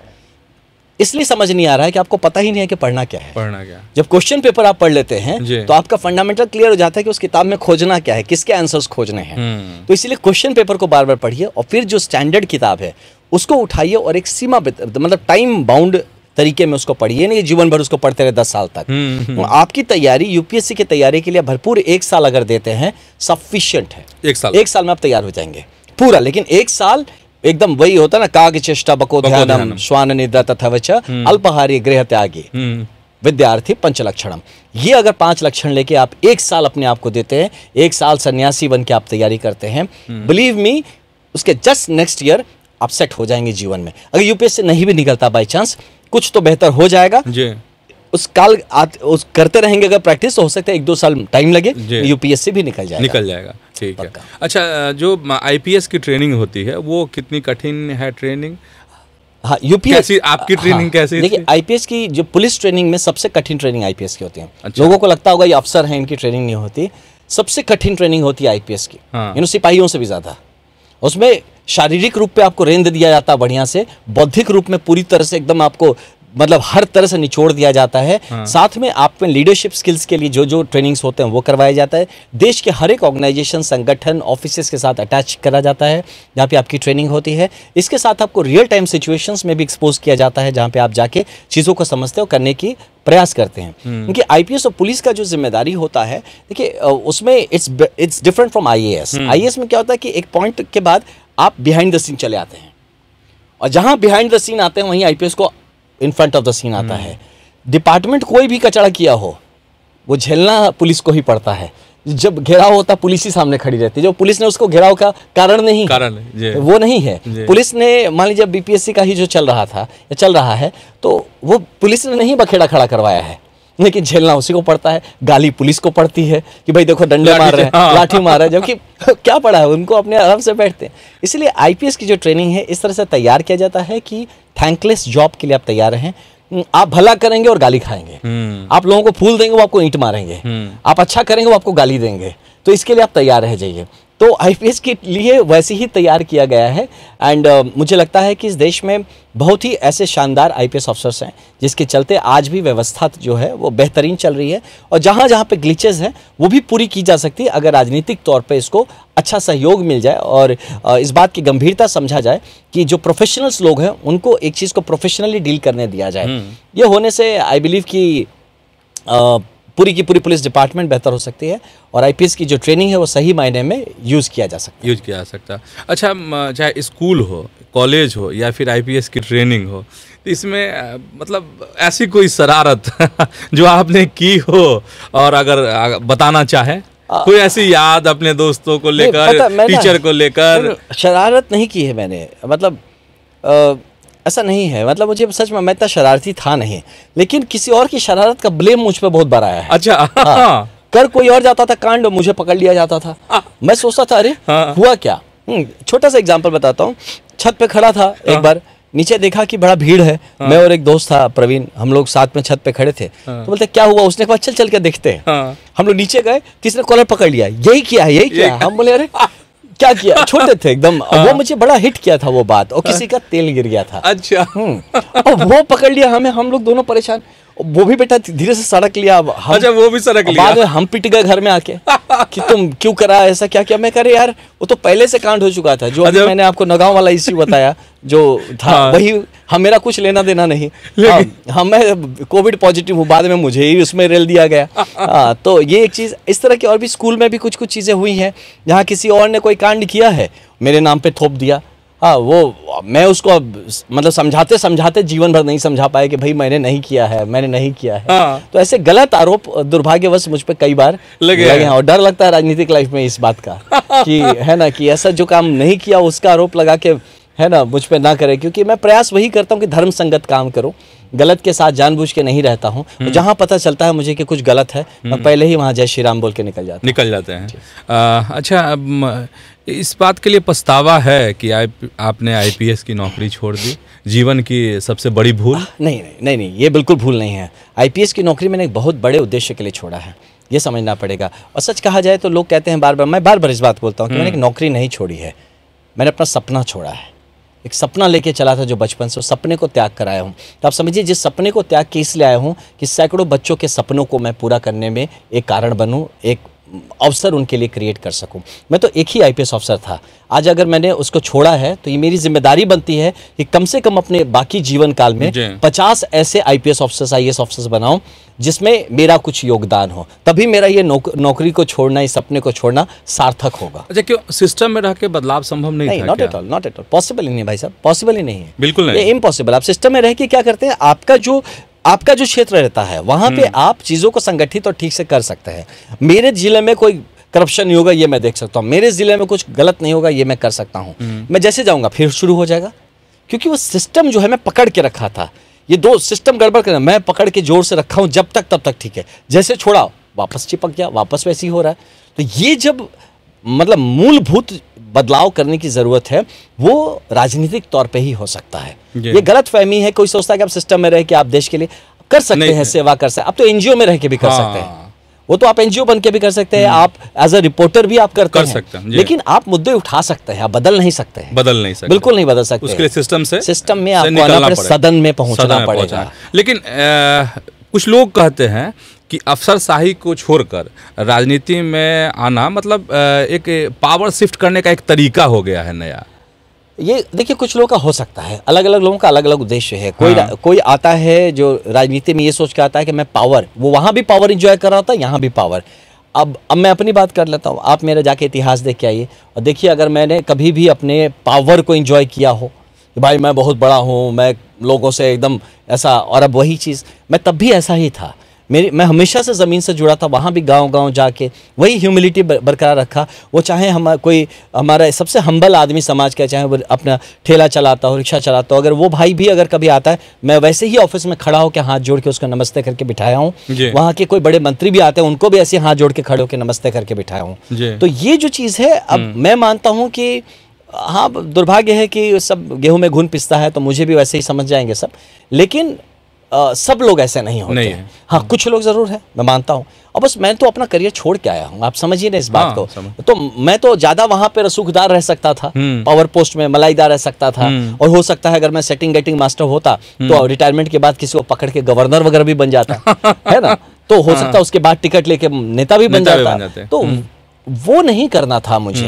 और मुझ जैसे जो लोग जो ये छोड़ के आते हैं, वो पावर के लिए नहीं आते, क्योंकि ना देखिए, मैं इतना खून खराबा जीवन में देखा हूँ, जो चीज़ देख के आऊँ यहाँ पे, मैंने बताया ना कि मैंने स्ट्रगल करके जो जीवन में समझा, वही स्ट्रगल आज भी मेरा भाई, मेरा परिवार, मेरा कुटुंब, मेरा गांव, मेरा जवार कर रहा है, वही स्ट्रगल कर रहा है। और तो लानत है मेरे आईपीएस बनने पे, लानत है मेरे आगे बढ़ने पे, ये आज भी मेरे लोग अगर आगे नहीं बढ़ पाए। तो मैं उस सोच के साथ आया हूँ, मैं अपने लिए खोजने कुछ नहीं आया हूँ। मेरे लिए तो वो ज़्यादा अच्छा था, अगर मैं अपने लिए रहता तो उससे अच्छा और स्थिर हर एक तारीख को सैलरी आ जाती है, बड़े बड़े बंगले मिलते हैं, गाड़ी मिलते हैं, ऑर्डरलीज मिलते हैं, जीवन आपका सेट है। यहाँ कहीं फ़ोन करिए, आपके लिए स्पेशल व्यवस्था हो जाता है। वो छोड़ के आज ऐसी जगह पे आ जाता हूँ कि अब गाड़ी में तेल कैसे भरे, इसके लिए सोचना पड़ता है। इसका भी संकट है। बिल्कुल। तो अच्छा, जब आप आईपीएस रहे तो ईमानदारी के लिए कीमत चुकानी पड़ी होगी? नॉट रियली, ऐसा नहीं है। देखिए, ईमानदार होने के दो फायदे हैं। पहला फायदा ये है कि आपसे ना, मतलब फालतू लोग कम उलझते हैं। अच्छा। हाँ, बहुत फालतू लोग आपसे उलझेंगे नहीं, ये एक नंबर फायदा है। ये फायदा। दूसरा है कि आप आंख में आंख मिला के लोगों से बात कर सकते हैं। आप झुकेंगे नहीं। हाँ, और आप किस बात पे हमको झुकाएंगे भाई? आप क्या है मेरे स्केलेटन की जिस पे आप करेंगे, है ना? बट हाँ, दुर्भाग्य है, पुलिस का काम ऐसा रहा है हमेशा कि अब कोई चाहे कि पुलिसिया काम पे आपको कुछ डिस्टर्ब करे तो वो कर ही सकता है, लेकिन इस मुद्दे पे नहीं कर सकता है कि भाई आपने किसी से अपने पुलिस के काम करने के लिए या वैसे काम के लिए आपने कुछ गलत काम किया हो। लेकिन ईमानदारी के अपने फ़ायदे हैं, नुकसान नहीं है, मुझे लगता नहीं है कि नुकसान है, फ़ायदे ही फ़ायदे हैं। अच्छा, ऐसा कोई मामला आईपीएस रहने के दौरान जिसने आपको भीतर तक झकझोर दिया हो, कोई ऐसा मामला? नहीं, मामला ऐसा कुछ नहीं है, ऐसा कुछ नहीं कि जो अंदर तक झकझोर दिया हो। हाँ, ये ज़रूर है कि जो इतना खून खराबा जो होता था शुरुआती दौर में, इतना ब्लड स्प्लैश, एकदम चेहरे पे खून से लथपथ रात भर पड़े हुए हैं, तो वो सब चीज़ें जो ज़रूर हैं कि एक बार के लिए मतलब बहुत डिस्टर्बिंग थी मेरे लिए एक पॉइंट ऑफ टाइम में। लेकिन फिर जब ये समझ में आया कि भैया अब यही नियति है, अब जंगल ही घूमना है 5 साल, तो फिर घूमना है और क्या करें, तो फिर वो भी धीरे धीरे सेटल हो गया था। अच्छा, कभी ऐसा मौका आया कि एक तरफ कानून है, एक तरफ नैतिकता है, दोनों में से किसी एक को चुनना है, ऐसे हालात कभी हुए? मैं बताता हूँ। देखिए, कानून हमेशा नैतिकता के साथ ही रहता है। गड़बड़ कब होता है? जब हम कुछ अनैतिक काम करना चाहते हैं कानून के दायरे में रह के, जो लोग इसका कर भी रहे हैं। अनैतिक काम कानून को एक्सप्लॉइट करके उसके लूपहोल्स को लोग करते हैं। जी, मुझसे वही दिक्कत होती थी, जब आप अनैतिक काम के लिए मुझसे कुछ कह दे या प्रेशर पड़े और कहा जाए कि उसको कानून का आडंबर सजा के करो, वही मुझे दिक्कत होती थी। और ये भरपूर हो रहा है, सिस्टम में हो रहा है, पूरे भारत में हो रहा है कि कानून को सामने दिखा के अनैतिक काम कराया जा रहा है। तो इसको ही बदलने को, और देखिए, कानून जो है ना, बहुत सारे अफसर आज भी है ना, यार ये तो पॉसिबल नहीं है, तो हो नहीं सकता है। अभी नेताजी बोलेंगे ना, दौड़ के करेंगे वही काम वो। ऐसा? लेकिन हाँ है बॉस, यहीं पे भी है। मैं बोला हूँ कितने अफसर्स को कुछ काम दिया है, तो 50 दिखते हैं उधर से, नेताजी ने बोला उसका उधर कर दिया। अच्छा, ये होता है। इसीलिए मुझे और ये हो गया कि अब तो भैया यही खुटा गाड़ेंगे। हाँ, यही गाड़ेंगे। और आपको हम इस बात को समझाएंगे कि बॉस, आपको जो जिम्मेदारी मिली है, इस बात को समझिए। आपको आज एक पोस्ट पे आप बैठे हैं, अभी आप कुछ कर सकते हैं, पोस्ट से हटेंगे ना तो आप किसी का कुछ नहीं कर पाएंगे, फिर आपकी कीमत भी खत्म हो जाएगी। तो इस पोस्ट को जन सेवा में यूज करिए, ये लोग नहीं समझ रहे हैं। तो जब ये देखता हूं मैं कि कानून का बहाना देके आप लोगों का काम नहीं करते हैं, लानत है आप पे और आपकी ट्रेनिंग पे कि आपको ये समझ में नहीं आया कि कानून लोगों के लिए बना है ना। आप लोगों का काम बिगाड़ के कानून का हवाला देते हैं। ये बहुत सारे अधिकारी, अब एग्जांपल आपको बहुत बड़ी बात बता रहा हूं आपके चैनल पे, और इसको तो मैं कहूंगा काट के आप रील बना के दीजिए। बिल्कुल, है ना, कि आज बहुत सारे लैंड डिस्प्यूट्स हैं। आप जाइए पुलिस के पास, वो कहेंगे भैया ये लैंड का मैटर है, ये हम नहीं देखेंगे। उसी लैंड के मैटर पे कत्ल हो जाता है। अगर आपने वहां इंटरवीन किया होता, प्रिवेंटिव पुलिसिंग की होती, वहां कत्ल नहीं होता, वहां लाठी नहीं चलती, वहां बच्चों का मोलेस्टेशन नहीं होता, लड़कियों के रेप नहीं होते। और आपके काम नहीं करने के कारण से यहां लोग परेशान हैं। लोग थाने में जाते हैं कि भैया हमारा खेत जोत रहा है, बचाइए। आप बोलेंगे नहीं, कोर्ट का ऑर्डर लाओ, नहीं बोलेंगे हम, ये जमीनी मामला है, मेरा मामला नहीं है। तो क्या वेट कर रहे हैं? आपकी लाठी चल जाए, मर जाए आदमी, तब आप जाएंगे। यह दुर्भाग्य है। मैं रिक्वेस्ट करूंगा आपके माध्यम से कि पुलिस को इस बात का संज्ञान लेना चाहिए कि this is very much needed, on your part, the police part, कि आप उसको क्राइम होने के लिए प्रिवेंट करिए। प्रिवेंटिव पुलिसिंग के तौर पे आप इंटरवीन कर सकते हैं, कोई कोर्ट आपको रोकता नहीं है। मतलब बिहार, आप क्या मानते हैं कि बिहार पुलिस बहुत संवेदनशील नहीं है? नहीं, ये पूरी पुलिस की बात बता रहा हूं। अच्छा, पूरे पुलिस की। बिहार पुलिस भी उसमें डेफिनेटली है, क्योंकि मैं तो यहाँ रोज देखता हूँ, मैं रिक्वेस्ट करता हूँ, लोग कुछ करते नहीं, एक्शन नहीं लेते पुलिस वाले। मैं ऐसे बहुत सारे रिक्वेस्ट भेजा हूँ कि बस इसको देख लीजिए, आप इंटरवीन नहीं, इस पे कोर्ट का ये तो जमीनी मामला है, ये तो हम नहीं करेंगे। तो वेट कर रहे हो कि मर्डर हो जाए। हाँ। बक्सर में जाके देखिए ना, तो खून, कितनी गोलियां चल रही हैं रोज जमीन के लाए। देखिए, कानून को कहते हैं, लॉ एंड ऑर्डर का प्रॉब्लम यह है कि लॉ एंड ऑर्डर संभालने वाले लॉ एंड ऑर्डर को समझते नहीं है। दैट इज कानून। जब जहां भी आप इश्यूज देखेंगे, 4 जनरली कारण बताए जाते हैं: जर, जोरू, जमीन और रंजिश। यही 4 कारण कहीं ना कहीं आपको आएंगे। जड़ मतलब पैसा, कि कहीं पैसे का लेन देन है। आपको आता है आपके पास कि भैया मेरा वो पैसा नहीं ले रहा है, पैसा ले लिया है, पुलिस कहती है मेरा काम नहीं है, कोर्ट में जाओ, केस करो। तो उसके पे हो जाकर उसका जब मर्डर कर देगा, तब तुम पहुंचोगे लाश उठाने, है ना। किसी के जोरू का कोई इशू, मतलब कि कोई लड़कियों का कुछ इशू है, नहीं भाई वो तो वयस्क है, अपने मन से चली गई, इसमें हम क्या करें। वो जाके उसको काट के जब फ्रीजर में डाल देगा, तब तुम आओगे।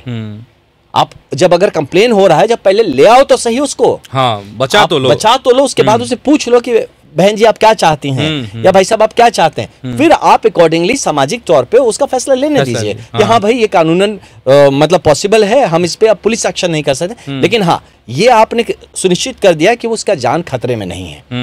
तो यहाँ पुलिस उसमें भी चूक रही है। जमीन के मामले में तो घोर चूक कर रही है पुलिस। मैं आपको बता रहा हूं कि बहुत जरूरी है। मैं तो रिक्वेस्ट करता हूं माननीय मुख्यमंत्री जी से, माननीय डीजीपी साहब से, इस बात की ट्रेनिंग दी जाए कि प्रिवेंटिव पुलिसिंग, लोगों के मरने मत दीजिए जमीन के मामलों में। यहाँ लोग इतने संवेदनशील है जमीन को लेके कि लाठी चल रहा है, वीडियोस कितने सारे पड़े हैं, यूट्यूब खोलिए, गोली चल रहा है जमीन के मामले पे, और पुलिस बोलती है कि हमारा मामला नहीं है, जमीन आपका मामला नहीं है। और या तो जो करप्शन बैठा हुआ है, जो जमीन के रेवेन्यू डिपार्टमेंट के जो अधिकारियों ने करप्शन किया है, आप क्या एक्शन ले रहे हैं उस करप्शन के अगेंस्ट में? एक ही चीज की रजिस्ट्री 5 जगह हो जा रही है। हाँ, और उसका दोष पड़ रहा है पुलिस, और उसका पुलिस बोलता मेरा नहीं है, तुम जाओ केस लड़ो। हम क्यों केस लड़े? आपके रजिस्टरिंग ऑफिसर जो हैं वो क्यों नहीं ऐसा एक सिस्टम बनाते हैं कि जिसमें कि आप, बगल में यूपी है, आप जाके देखिए कितना सुनिश्चित वहां पर सिस्टम स्टार्ट कर दिया गया है, जहां पे लैंड रेवेन्यू का सिस्टम इतना कंफ्यूज नहीं है।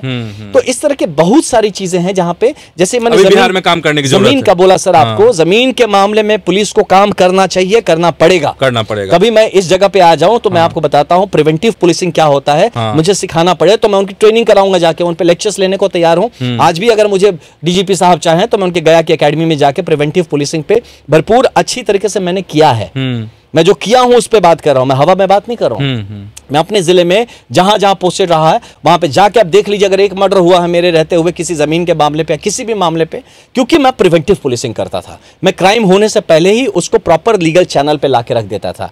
आप वहां पहुंचिए भाई साहब, अगर आपको पता है लॉफुली जो चीज होना चाहिए लॉफुल होगा। अब यहाँ पे आप बस हाथ दर्ज देना मेरा काम नहीं है, तो किसका काम है? वर्दी किस चीज के लिए पहने हैं आप? क्या कोई ड्रामा कंपटीशन में आप कोई स्टेज पे खड़े हैं? वर्दी पहने बॉस, आपकी वर्दी पहने पे किसी का कत्ल हो रहा है तो लानत है उस वर्दी पहनने पे, लानत है। तो इसलिए सर जमीन रंजिश, जहां आपको पता चल जाता है कि भाई यहाँ पे रंजिश है। दो अभी रिसेंटली यहाँ पे खेमका साहब का मर्डर हो गया है ना, गोपाल खेमका जी, गोपाल खेमका साहब का मर्डर हो गया। वहां पे आप इंटेलिजेंस कहाँ है? एक ऐसा अगर कुछ चल रहा है, आई एम श्योर कि कुछ ना कुछ बात किया होगा खेमका साहब ने कहीं पे, यार कुछ चल रहा है, कुछ हो रहा है। जो बात निकल गया कहीं ना कहीं रंजिश ही था, कहीं ना कहीं कुछ तो ऐसा ही माहौल था जिसको रोका जा सकता था टाइमली। हमारा पूरा इंटेलिजेंस विंग कर क्या रहा है यहाँ पे? भाई इंटेलिजेंस विंग खाली पॉलिटिकल इंटेलिजेंस की कौन नेता किससे मिल रहा है इसके लिए नहीं है ना। अच्छा, इंटेलिजेंस विंग खाली इस पे तो नहीं है कि कौन नेता किससे मिल रहा है, क्या पार्टी का क्या चल रहा है, वो बस मतलब बिहार में सिर्फ नेताओं की जासूसी, यही नहीं है काम, ये भी काम है। हाँ। ठीक है, ये भी गलत नहीं है। हाँ। जिसके पास ताकत है बॉस करेगा, वो करेगा। है ना, जो पावर में रहे करेगा, इसमें गलत नहीं है। लेकिन ये पार्ट को मत छोड़िए जिसमें कि लोगों की जान फंसी हुई है। आम लोग, यस, आम लोगों की। तो इसलिए मेरा मानना है कि पुलिस एक ऐसा तंत्र है जो अगर ठीक हो जाए तो पूरी सामाजिक व्यवस्था बेहतरीन हो सकती है। ये कहने की बात, पुलिस सिर्फ एक डिपार्टमेंट नहीं है, एक पूरी व्यवस्था है। पुलिस से इंपॉर्टेंट मैं बताता हूं, आज एडमिनिस्ट्रेशन में कोई दूसरा डिपार्टमेंट नहीं है पुलिस से ज्यादा इंपॉर्टेंट। अगर जिंदा ही नहीं रहेंगे तो कहां चलाएंगे आप दूसरा डिपार्टमेंट? तो इसीलिए मेरा मानना है कि मेरा रिक्वेस्ट रहेगा डीजीपी सर से कि प्लीज इस बात को सेंसिटाइज करिए आप अपने अधिकारियों को, कि जमीन का मामला बोल के आप मत छोड़ दीजिए। वही भाई तुम्हारे घर की कोई भाग गई हैं, चली गई हैं, जाने दो। आप मत इसके लिए रोकिए कि उसका लाश वापस लौटे। आप मत इस बात के लिए करिए कि अरे तुम्हारा पैसे का मामला है, हम क्यों उसमें पड़े, उसमें मर्डर हो सकता है। आप इस बात को मत छोड़िए कि तुम्हारी आपसी लड़ाई है, तुम अपना समझो। हाँ। तो आप सर, आपको वर्दी पहनाई गई है, अलग से आपको भगवान का स्वरूप दिया गया है ना, आप इस जिम्मेदारी को समझिए और लोगों के हित में काम करें। अच्छा, ये जो बक्सर से लोकसभा का चुनाव आपने लड़ा था, तो उस समय में चूंकि शुरुआत में हमारी बातचीत हुई तो उसमें हेमंत बिश्व शर्मा का नाम आया था, और उस समय उन्होंने अपने भाषण के जरिए आपसे अपील की कि मत लड़ो, लेकिन आपने उनकी बात नहीं मानी, आप कूद गए। बताता हूँ। हाँ, तो ऐसा तो कोई अपील नहीं था उसमें, लेकिन हाँ उनकी ओर से मेरे को एक इनडायरेक्ट ऐसा मैसेज ज़रूर आया था। हाँ, डायरेक्ट तो नहीं मैसेज आया था, इनडायरेक्ट मैसेज आया था। देखिए, मैं बताता हूँ, मैं ना भाजपा के अगेंस्ट चुनाव नहीं लड़ा था। अच्छा। बिल्कुल नहीं। आप मेरा पूरा उठा के देख लीजिए। मैं तो बार बार कहता रहा कि मोदी जी का जो 2047 का सपना है विकसित भारत का, है ना, वो पूरा हो, ये सोच के मैंने अपनी नौकरी छोड़ी थी, और ये सोच के कि बिहार का उसमें अग्रिम भूमिका हो, इसलिए मैं आपके साथ जुड़ के काम करना चाहता था।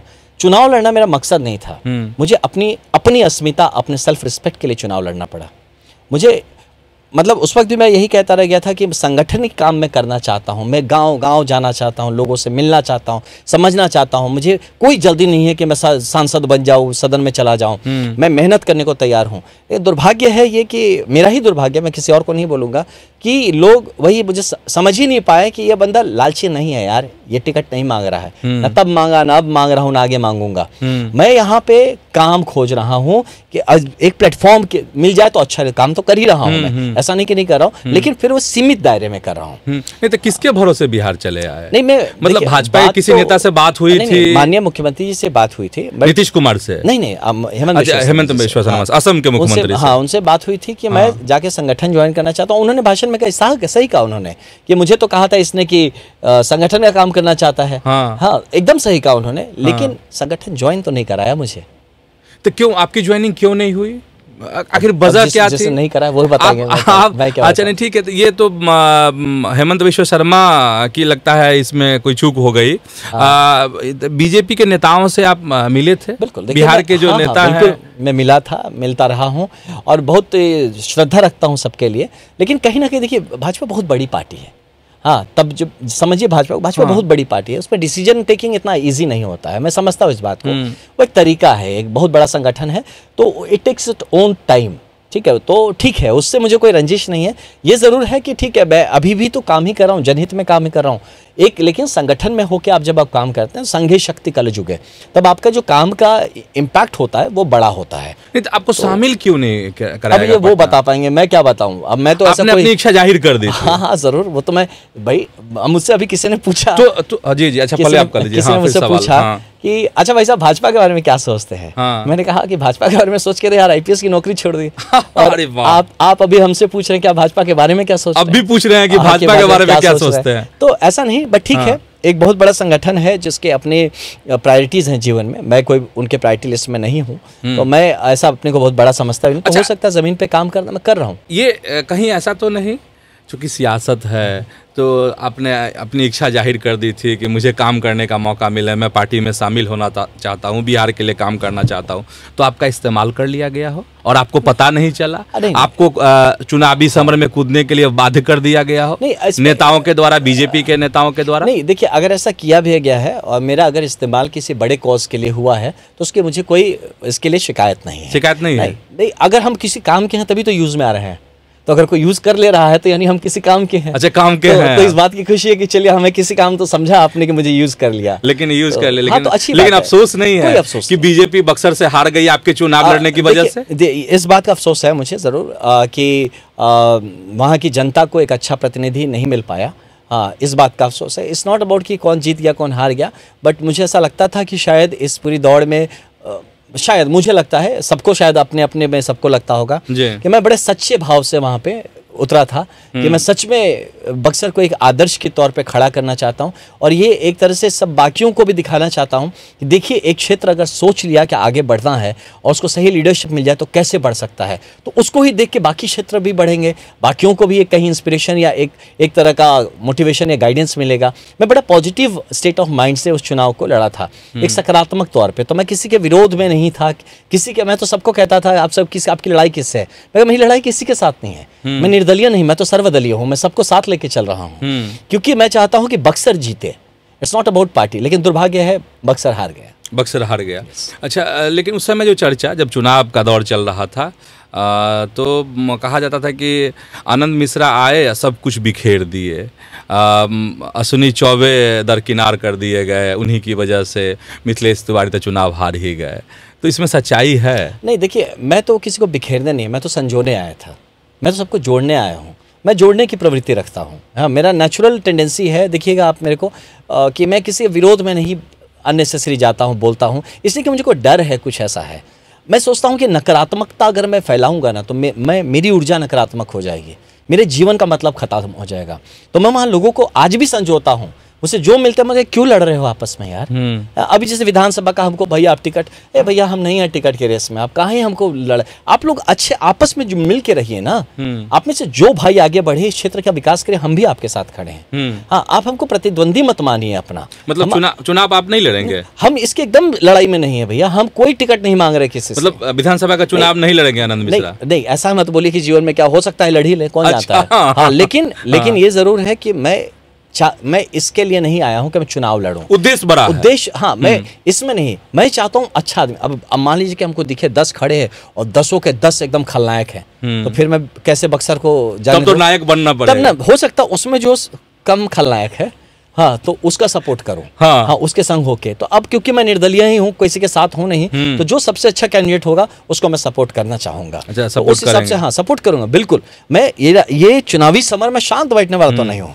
क्यों? जब राजनीति में आ गया हूं तो भाजपा ज्वाइन नहीं करेंगे? देखिए, मैं अपनी ओर से तो मैं जब से आया हूं तब से ही तैयार बैठा हूं। अच्छा। लेकिन अगर भाजपा को मेरी जरूरत नहीं तो मैं अब थोड़ी ना उनको डिस्टर्ब करूंगा। हो सकता है भाई उनका अपना तरीका हो काम करने, उसमें मैं नहीं फिट बैठ रहा तो नहीं बैठ रहा हूँ। इसमें इतना मांगने का क्या है? बहुत चर्चा, बहुत इस तरह की खबरें आ रही है कि आनंद मिश्रा भाजपा ज्वाइन कर रहे हैं, बस कुछ दिनों नहीं, देखिए की बात है। अब अगर ऐसा होना हो तो हो ही जाएगा, ऐसा नहीं बोला हो जाएगा। हाँ। इसकी संभावना, बड़ी संभावना मान के चले, कम का नहीं है। होना है तो हो जाएगा, नहीं होना तो नहीं होगा। लेकिन इसका मेरे जमीन पे काम करने का इससे कोई लेना देना नहीं। अड़चन कहाँ है? नहीं, अब वो तो मैं थोड़ी अड़चन हूँ अपने में, मैंने तो अड़चन ही लगाया ना। नहीं, सामने कहाँ अड़चन कहीं होगा जो मुझे अगर दिखता तो मैं अड़चन हटा नहीं देता। बिहार बीजेपी में नहीं, मैं नहीं मानता कि कोई अड़चन। देखिए, लोग जो यहाँ नेता हैं वो हमसे कहीं सीनियर हैं, हमसे ज्यादा परिपक्व हैं। वो अपनी राजनीति, पार्टी की राजनीति और देश हित को हमसे बेहतर समझते हैं। अगर किसी ने मुझे रोका है तो मैं ये मान के चलता हूँ वही पार्टी हित में है, वही देश हित में है। तो कोई रोक रहा है कि नहीं? अभी मुझे नहीं पता कौन रोक रहा है। अगर किसी ने रोका भी है तो वही शायद पार्टी हित में है और देश हित में, और इसका मैं कोई विरोधिता नहीं करता। जब पार्टी को लगे कि मुझे इस्तेमाल करना है, मैं अपनी ओर से तैयार हूं, और अगर नहीं लगता है तो मैं अपने लिए जमीन पे काम कर ही रहा हूं। मैं वहां पे लोगों से मिलना जुलना, अपना एक ट्रस्ट बनाया है मैंने, जैसे बताया, एक ऑफिस भी स्टार्ट किया हमने, सेवा केंद्र, जहां से लोगों के लिए जहां फंस रहे हैं, कोई उनका सुनवाई करने वाला नहीं, कोई बोलने वाला नहीं, तो वहां पे उनकी आवाज बन के उनके लिए काम करने का प्रयास कर रहा हूं। जो जमीनी मुद्दे हैं उनको उठाया जाएगा और उनका सोल्यूशंस बताया जाएगा। तो मुद्दे उठाना मेरा मकसद नहीं है, वो कैसे ठीक होगा, समाधान कैसे होगा, तो इसको भी हम कहेंगे। और जो भी अच्छा राजनेता है वो हमसे ले लीजिए सोल्यूशन और उसको आप करके हीरो बन जाइए, इंप्लीमेंट कर लीजिए। मेरा मकसद है कि हमारी जनता के लिए भलाई होते रहना चाहिए, वो चाहे किसी के हाथ से हो। अच्छा, कभी अश्विनी चौबे से बात हुई कि नहीं लोकसभा चुनाव के बाद? अभी रिसेंटली एक हमारी बहुत ही छोटी मुलाकात हुई थी। रिसेंटली, बहुत टाइम नहीं हुआ। रिसेंटली एक बस ऐसे ही किसी मित्र के थ्रू मिल गए थे, तो वही एक मुलाकात बस है, मुलाकात है, बस एक मुलाकात, नमस्ते प्रणाम आशीर्वाद, बुजुर्ग हैं, बड़े हैं, बड़े तो बस बहुत उतना ही, राजनीतिक बात एकदम नहीं हुई। बिल्कुल बात उनकी केदारनाथ यात्रा की हुई थी, उसमें उन्होंने अपनी वो किताब भी मुझे दी थी, और बात हुई थी कि किस तरह से उन्होंने समाज के हित में अपने आप को झोंका है, किस तरह से पार्टी के लिए उन्होंने मेहनत किया है ना, और किस तरह से चाहते हैं कि जो यंग लड़के हैं, बच्चे हैं, आगे बढ़े। तो उस सब कोई राजनीतिक उस बातों पे या टॉपिक्स पे ऐसी चर्चा नहीं हो। मिथिलेश तिवारी से हाय हेलो नहीं, मिथिलेश भैया से मैं बहुत पहले मिला था, नहीं उसके बाद भैया से मिलने का मौका नहीं मिला मुझे। हाँ, अच्छा। तो ऐसे फिर जब चुनाव के टाइम में एक जगह प्रोग्राम था, वहाँ पे भैया को नमस्ते करने का मौका मिला था। इसके अलावा अभी उसके बाद कोई तरह की बात नहीं हो पाई। कोई बात नहीं हुई। अच्छा, आप इधर लोकसभा चुनाव के बाद चले गए, फिर उधर किधर प्रशांत किशोर जी के साथ जनसुराज में चले गए, तो उधर जाने की वजह क्या, फिर साथ छोड़ने के कारण क्या?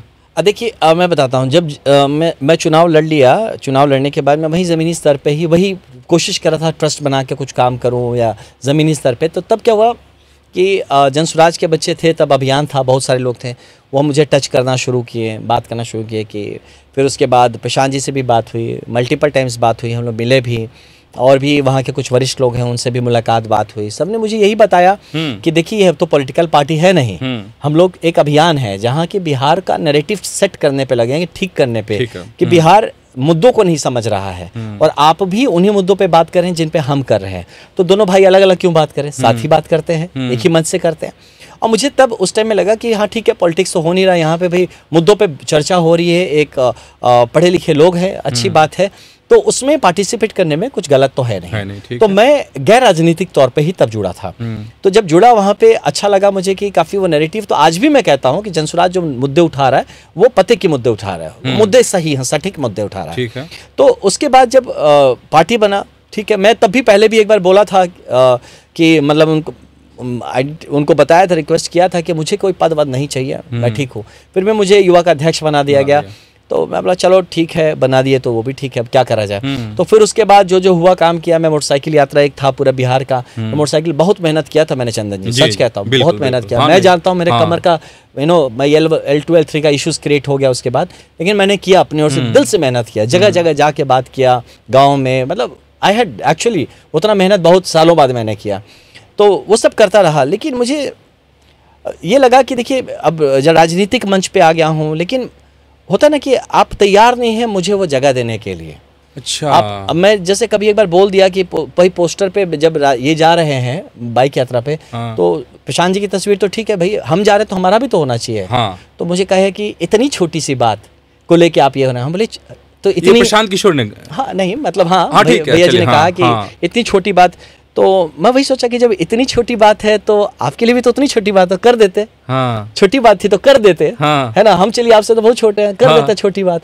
और आप भैया हमेशा कहते हैं, आज भी भैया कहता हूँ मैं, बहुत रिस्पेक्ट करता हूँ भैया के, प्रशांत भैया के मैं सीरियसली बहुत रिस्पेक्ट करता हूँ, इसमें कोई ये नहीं है। और वो बहुत ही अच्छा मुद्दा लेके आए और अच्छा काम कर रहे हैं, जो कि बिहार हित में।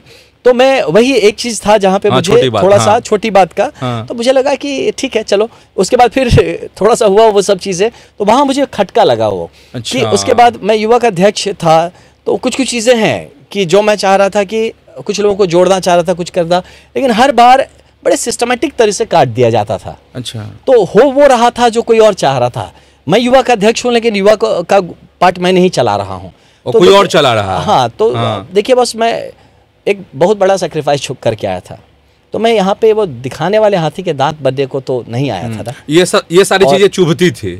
मैं बिहार के लिए आया हूँ। हाँ, मैं किसी एक व्यक्ति के लिए नहीं आया हूँ, किसी एक संगठन पार्टी को बनाने, मतलब हिटलर शाही व्यवस्था है जनसुराज में। ऐसा नहीं कि कोई हिटलर शाही नहीं। प्रशांत भैया बहुत ही संवेदनशील इंसान है, और सबकी सुनते हैं, ऐसी बात नहीं है। लेकिन आपकी नहीं सुने। नहीं, मेरी भी आप भैया करते हैं, राइट हैंड आप माने जाते थे। मेरी भी सुने, ऐसी बात नहीं है, मेरी भी सुने, और उनसे मैं बहुत सीखा हूँ प्रशांत भैया से, और वो आजीवन उसका मैं ऋणी और कृतज्ञ रहूंगा। तो इसमें कोई गलत नहीं। लेकिन क्या होता है, देखिए एक बात समझिए, आप एक दुकान में जाते हैं और दुकान पे आपको फल लेना है, आपको सेब खरीदना है, और आप वहाँ पे बड़ा पोस्टर लगा हुआ है जिसमें सारे फल के फोटो बने हैं, सेव का भी फोटो बना है। तो आप ये मान के चलते हैं कि उस दुकान में अच्छा चले, हम सेव मिलेगा, सेव लेने अंदर जाते हैं, और जब अंदर जाते हैं देखते हैं सेव नहीं है यहाँ पे, तो आप वहां से निकल के आ जाते हैं। हाँ। लेकिन इसका मतलब ये नहीं कि वो दुकान खराब है। अच्छा, भाई, सेब नहीं है। मैं जो खोजने गया था वो नहीं मिला। सेब नहीं है। हाँ, मैं जो खोजने गया था वो नहीं मिला, इसीलिए मैं वहां से निकल के आ गया। इसके लिए ये नहीं कि जनसुराज खराब है, प्रशांत जी खराब है, मैं एकदम नहीं। कोई भी जो बिहार हित में प्रयास कर रहा है, आपकी जो सोच विराट है, आपके उद्देश्य बड़े हैं, तो वो चीजें वहां नहीं दिखी। जी बिल्कुल। और देखिए, और एक बात बताऊं भैया, कि मुझे एक टाइम के बाद ऐसा लगा कि यूज हो रहा हूँ। अच्छा। हाँ, तो लेकिन फिर क्या हो रहा है कि यूज होना गलत नहीं। मैंने भी थोड़ी देर पहले ही बोला ना कि बक्सर वाले मामले में कुछ है तभी तो यूज हो रहा है। लेकिन फिर लगा जब यूज ही होना है तो किसी बड़े पर्पस के लिए यूज हुआ जाए, है ना। कुछ बड़ा सा और पर्पस हो जिसके लिए यूज हो जाए। अब मुझे भाजपा यूज करके फेंक दे, लोग कहते आपको फेंक देगा, फेंक दे, बट मुझे ये रहे ना, रावण को खुशी था ना कि राम ने मारा, क्या बात है ना। तो हो सकता है ना कि एक बड़े पर्पस के लिए कुर्बान कर दिया जाए, फेंक दो ना मुझे निचोड़ के, मुझे कोई फर्क नहीं पड़ता, कोई फर्क नहीं। लेकिन वो पर्पस बहुत बड़ा होना पड़ेगा, केसरिया पर्पस बहुत बड़ा होना पड़ेगा। मैं इसलिए भी छोड़ा कि ठीक है, आप अच्छा काम कर रहे हैं, हाँ बढ़िया काम करें, मेरी पूरी शुभकामनाएं हैं, और जहां होगा मैं आपको सपोर्ट ही करूंगा, मैं आपके विरोध नहीं करूंगा कभी भी।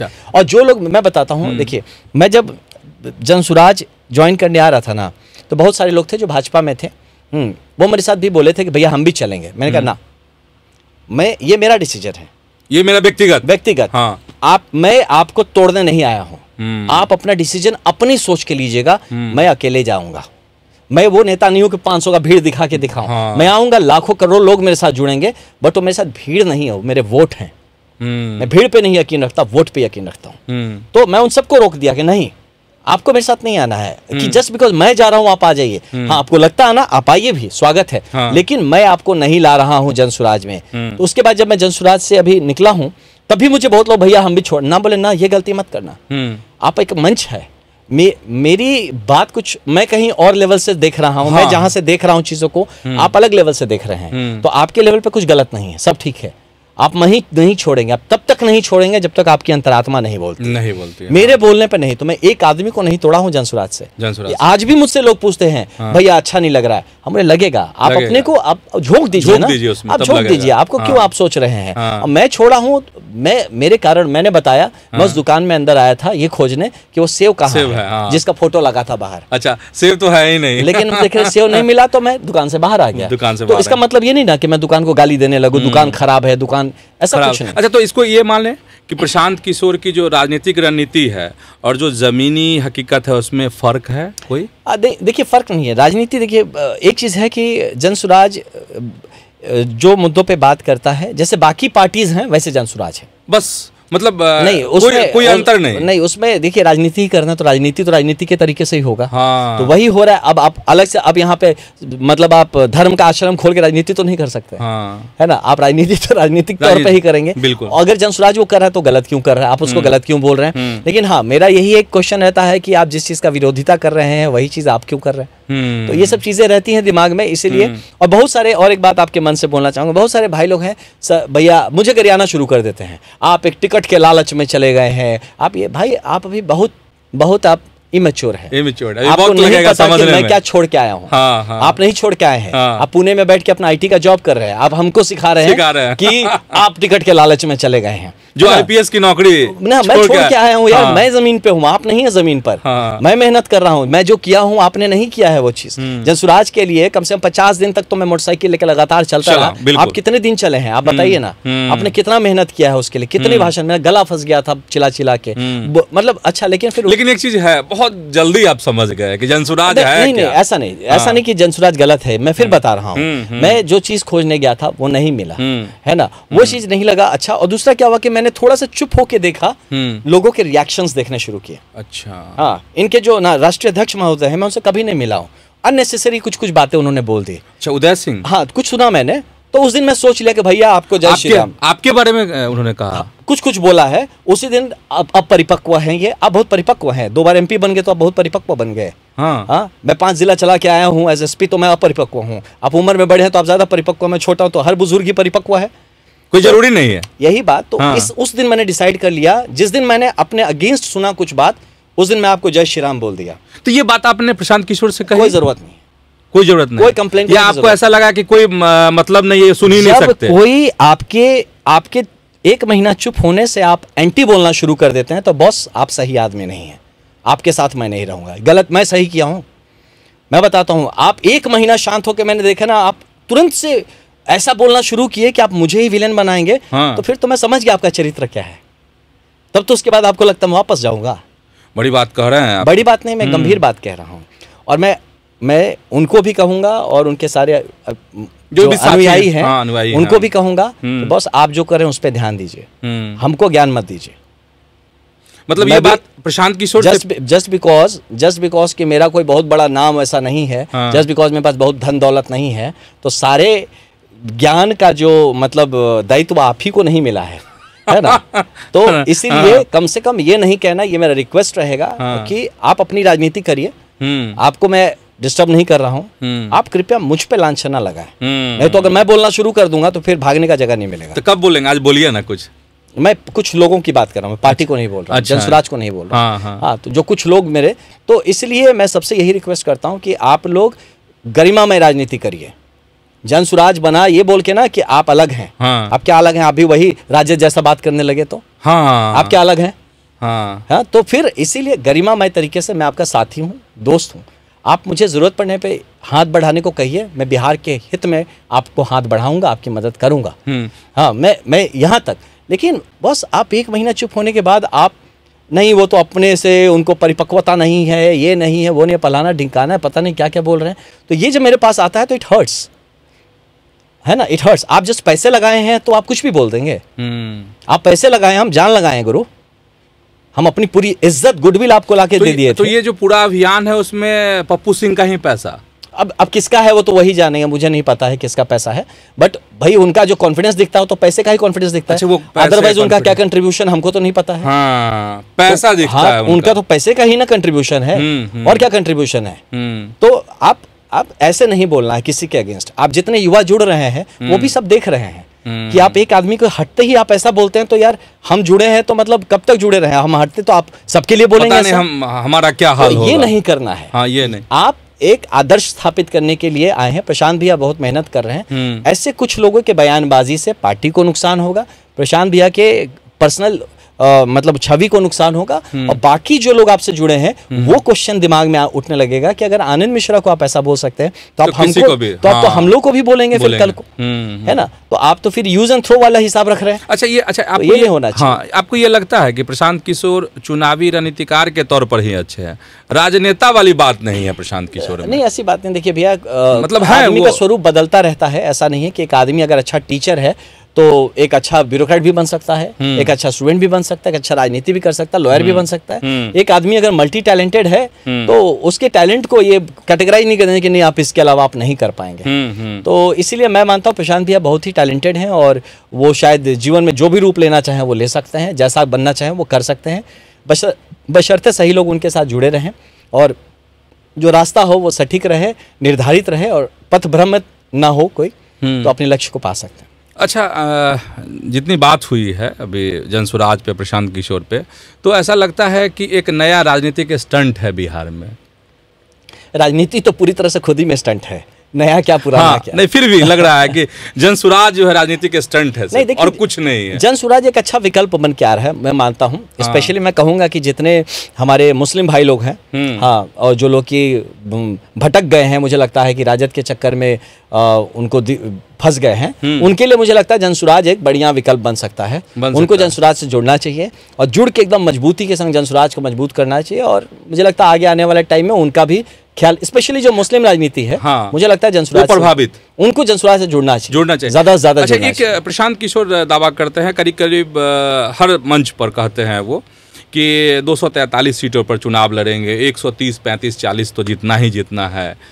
तो आपको ऐसा लगता है कि वाकई में वह जो दावा कर रहे हैं वो धरातल पे वो चीजें उतर जाएंगी? टारगेट लेके अगर चले हैं और उस तरह से मेहनत करेंगे तो कौन जाने, हो भी सकता है। हाँ, हो भी सकता है, इसमें कोई दुविधा नहीं होनी चाहिए। हाँ, तो लेकिन दूसरी तरफ फिर वो दूसरी बात करते हैं, कहते हैं कि नहीं हो सकता है ना कि 5-10 सीट हम जीत पाए। हाँ, तो कहते ही या तो अर्श पे या तो फर्श पे, वो तो खुद कहते हैं, तो उसमें गलत तो नहीं कह रहे हैं। अर्श पे मतलब कि पूरा सरकार बना दे, फर्श पे मतलब कि आपको क्या फील हुआ जब तक पार्टी में रहे, जमीन पर चुकी मतलब एकदम जीरो तो नहीं रहेंगे, हीरो तो नहीं रहेंगे, तो क्या फर्श लगता है पे तो नहीं जनसुराज रहेंगे। का जनसुराज परफॉर्मेंस कैसा होगा? जनसुराज इंपॉर्टेंट रहेगी, मैं यही कहूँगा। तो और मैं इंपॉर्टेंट रहेगी इस पूरी राजनीतिक जो माहौल है उसमें जनसुराज का इंपॉर्टेंट भूमिका रहेगा, जितना मुझे समझ में आ रहा है कि आप उसको इग्नोर नहीं कर सकते हैं। इग्नोर नहीं कर सकते, बिल्कुल नहीं कर सकते। अच्छा, प्रशांत किशोर ने बीजेपी के साथ भी काम किया चुनावी रणनीतिकार के तौर पर, टीएमसी के साथ भी काम किया, कांग्रेस के साथ भी काम किया, तो क्या लगता है सबका जो निचोड़ होता है, सबकी विचारधारा की जो निचोड़ वाली चीज़ है वो जनसुराज है कि एकदम अलग है, डिफरेंट है? यही एक्सपेक्टेड है कि वो एकदम डिफरेंट हो, एक्सपेक्टेड है कि वो सही मायने में जनहित और बिहार हित के मुद्दों पे चलता रहे लगातार। हाँ, और मुझे लगता है कि निगेटिविटी थोड़ी कम होनी चाहिए जनसुराज से और पॉजिटिव चीज़ों पे ज़्यादा बात किया जाए तो ज़्यादा ठीक रहेगा। बाकी ठीक है, अपना अपना राजनीति करने का तरीका है और एक निचोड़ है जिस तरह से कि बच्चा क्लास 10th तक सारे सब्जेक्ट पढ़ता है ना, सब सब्जेक्ट पढ़ता है ना, तो उसका मतलब थोड़े ना कि नहीं तुम तो सब सब्जेक्ट पढ़े हो तो तुम खराब हो, तो ऐसा नहीं है। तो सब सब्जेक्ट पढ़ता है तभी वो निचोड़ निकाल के लाता है। तो प्रशांत जी का ये जो एक्सपीरियंस है वो ज़रूर आई एम श्योर कि इससे जनसुराज का बेहतरी होगा और इससे कहीं ना कहीं बिहार को भी फायदा पहुँचे। तो प्रशांत किशोर लेकिन मौका परस्त हैं, हर आदमी है, आप भी हैं, मैं भी हूँ, हाँ सब है, कोई गलत नहीं, कोई गलत नहीं है इसमें। गलत मतलब क्या है कि आपके मौका परिस्थिति में अगर आप किसी का और का नुकसान करते हैं तो वो गलत है, तो गलत। अगर आपको एक मौका मिला और आप उसको मौका को लेके आप अपने जीवन को अच्छा ले जाके बढ़ा लेते हैं तो आप आगे बढ़ेंगे तो आप कुछ लोगों का भला ही तो करेंगे। तो हर मौका परस्त होना कौन सा गलत है? ये गलत नहीं है, बिल्कुल नहीं है। किसी के कंधे पे चढ़ के नहीं करना, किसी को दबा के नहीं करना है, किसी को दबा, वो गलत है, वो गलत हो जाए। अच्छा, आईपीएस रहे होंगे तो नेताओं की आलोचना भी आपने की होगी असम में, और फिर उन्हीं तरह के नेताओं के साथ कंधे से कंधे मिलाकर चलना। मैं बताता हूँ, आप ना मेरे आईपीएस के टाइम के कुछ इंटरव्यूज उठा के देखिएगा जी। मैं तब भी बोला हूँ इस बात को, हमेशा से इस बात का मुझे बहुत जल्दी ज्ञान आ गया था फील्ड में काम करते हुए। जो नेता होते हैं ना, उनको ज़मीनी हकीकत पता होती है। अधिकारी कुछ दिन के लिए आते हैं, लॉ ऑर्डर कानून ये वो करके एक थोड़ा सा चौड़े होके उसमें निकल जाते हैं, लेकिन जो सही में जो वही अधिकारी आप देखिएगा, जैसे मैं ही ज़मीन पे काम कर पाया हूँ अच्छे से, अगर मेरा वहाँ रिस्पेक्ट है या प्यार है तो इसलिए कि वहाँ के लोकल राजनेताओं को, जो नेता हैं, उनकी बात को मैं गंभीरता से लेता रहा हूँ और ये समझता रहा कि वो दुश्मन नहीं है, वो भाई 10 लाख लोगों के उम्मीदवार हैं, वो 10 लाख लोगों की आवाज़ है, मैं उसको कैसे दरकिनार कर दूं? उस आदमी में कुछ तो क्वालिटी है कि 10 लाख लोग उसके साथ खड़े हैं, तो उसको मैं कैसे कह दूं कि वो एकदम खत्म है, निठल्ला है, बदमाश है, खराब है? तो ये सब सिनेमा ने बना दिया ऐसा कि हर अफसर अच्छा है, हर नेता खराब है, जबकि कई बार ये उल्टा होता है। अच्छा, एक ट्रेंड मतलब IAS IPS की नौकरी छोड़ के राजनीति में आने का ट्रेंड नहीं है।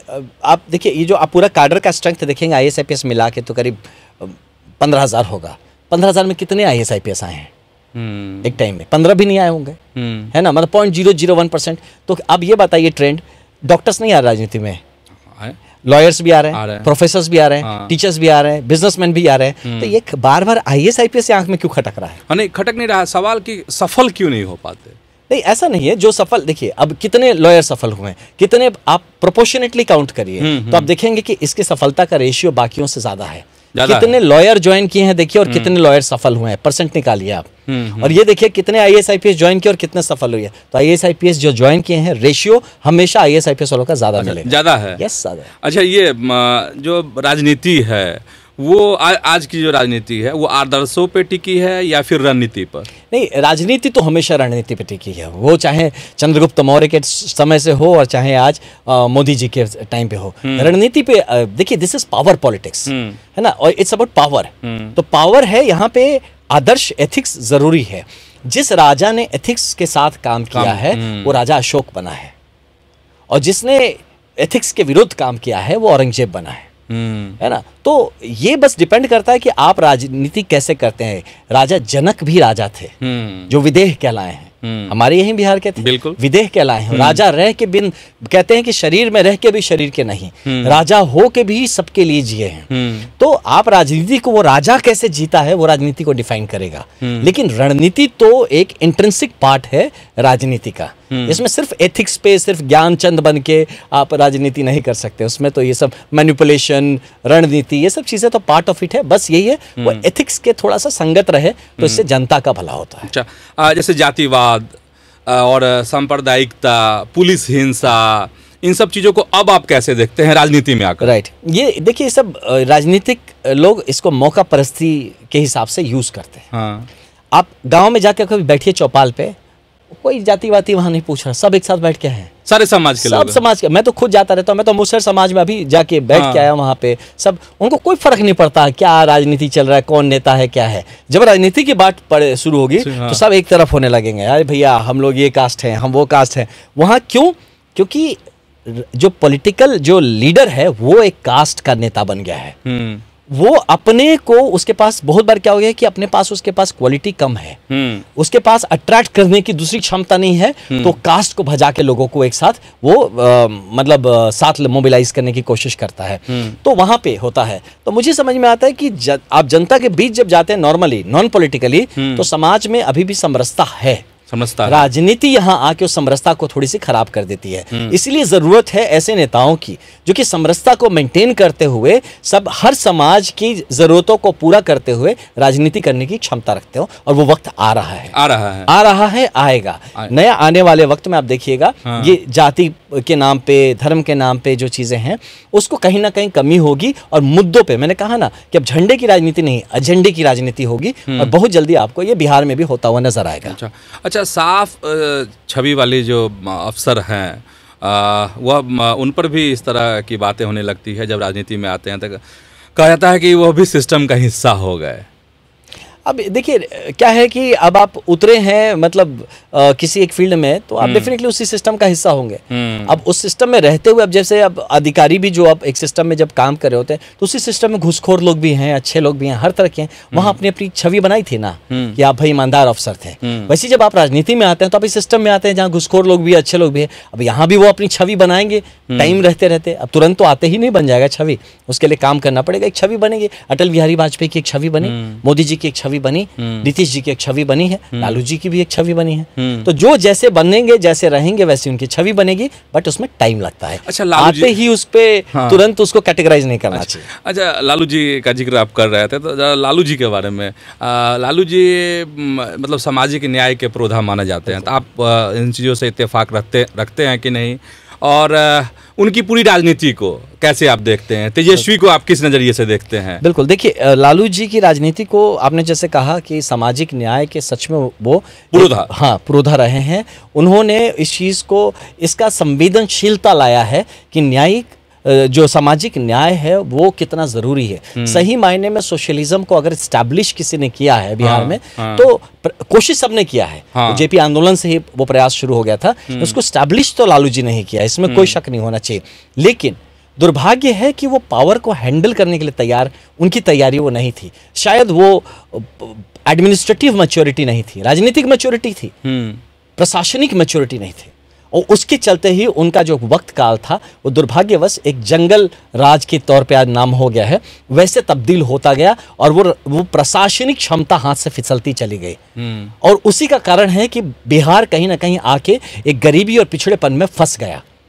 तब जाके नीतीश जी जब आए तो उन्होंने वहां पे फिर कहीं ना कहीं आके एक नया मत्स्य अवतार जैसा लेके उसको निकाला उससे, और एक आगे बढ़े, उसके साथ आगे बढ़े। और फिर अब वो में भी धीरे धीरे करके अब बिहार अपनी राह फिर पकड़ना शुरू किया। मतलब सबके योगदान है बिहार के विकास। बिल्कुल है, देखिए, लेकिन वही है, लेकिन दुर्भाग्य है कि अब जो लालू जी की पॉलिटिक्स है, तेजस्वी जी की पॉलिटिक्स है, वो अब इस युग के लायक नहीं है। अभी नहीं है, ये मान लीजिए। तेजस्वी जी की भी बात की जाए तो उनकी जो प्रशासनिक क्षमता है वो दिख चुका है, उनको मौका मिला है और वो दिख चुका। वो अब क्लेम कितना ही कर ले कि नौकरी दिलवाए हैं, तो एक सिस्टम का पार्ट था कि कार्ड बांट देने से जो सिस्टम चल रहा है, आप छूटे फोटो खिंचा लेने से आप नहीं दिलवाते ना बॉस। वो आप जनता को बता सकते हैं। हम लोग पढ़े लिखे जो लोग हैं जानते हैं कि वो क्या था, एक ही चीज का बार बार रिपीट कर दे रहे हैं और उसको आप भजाने की कोशिश, वो अलग चीज है। और आप कौन होते नौकरी दिलाने वाले?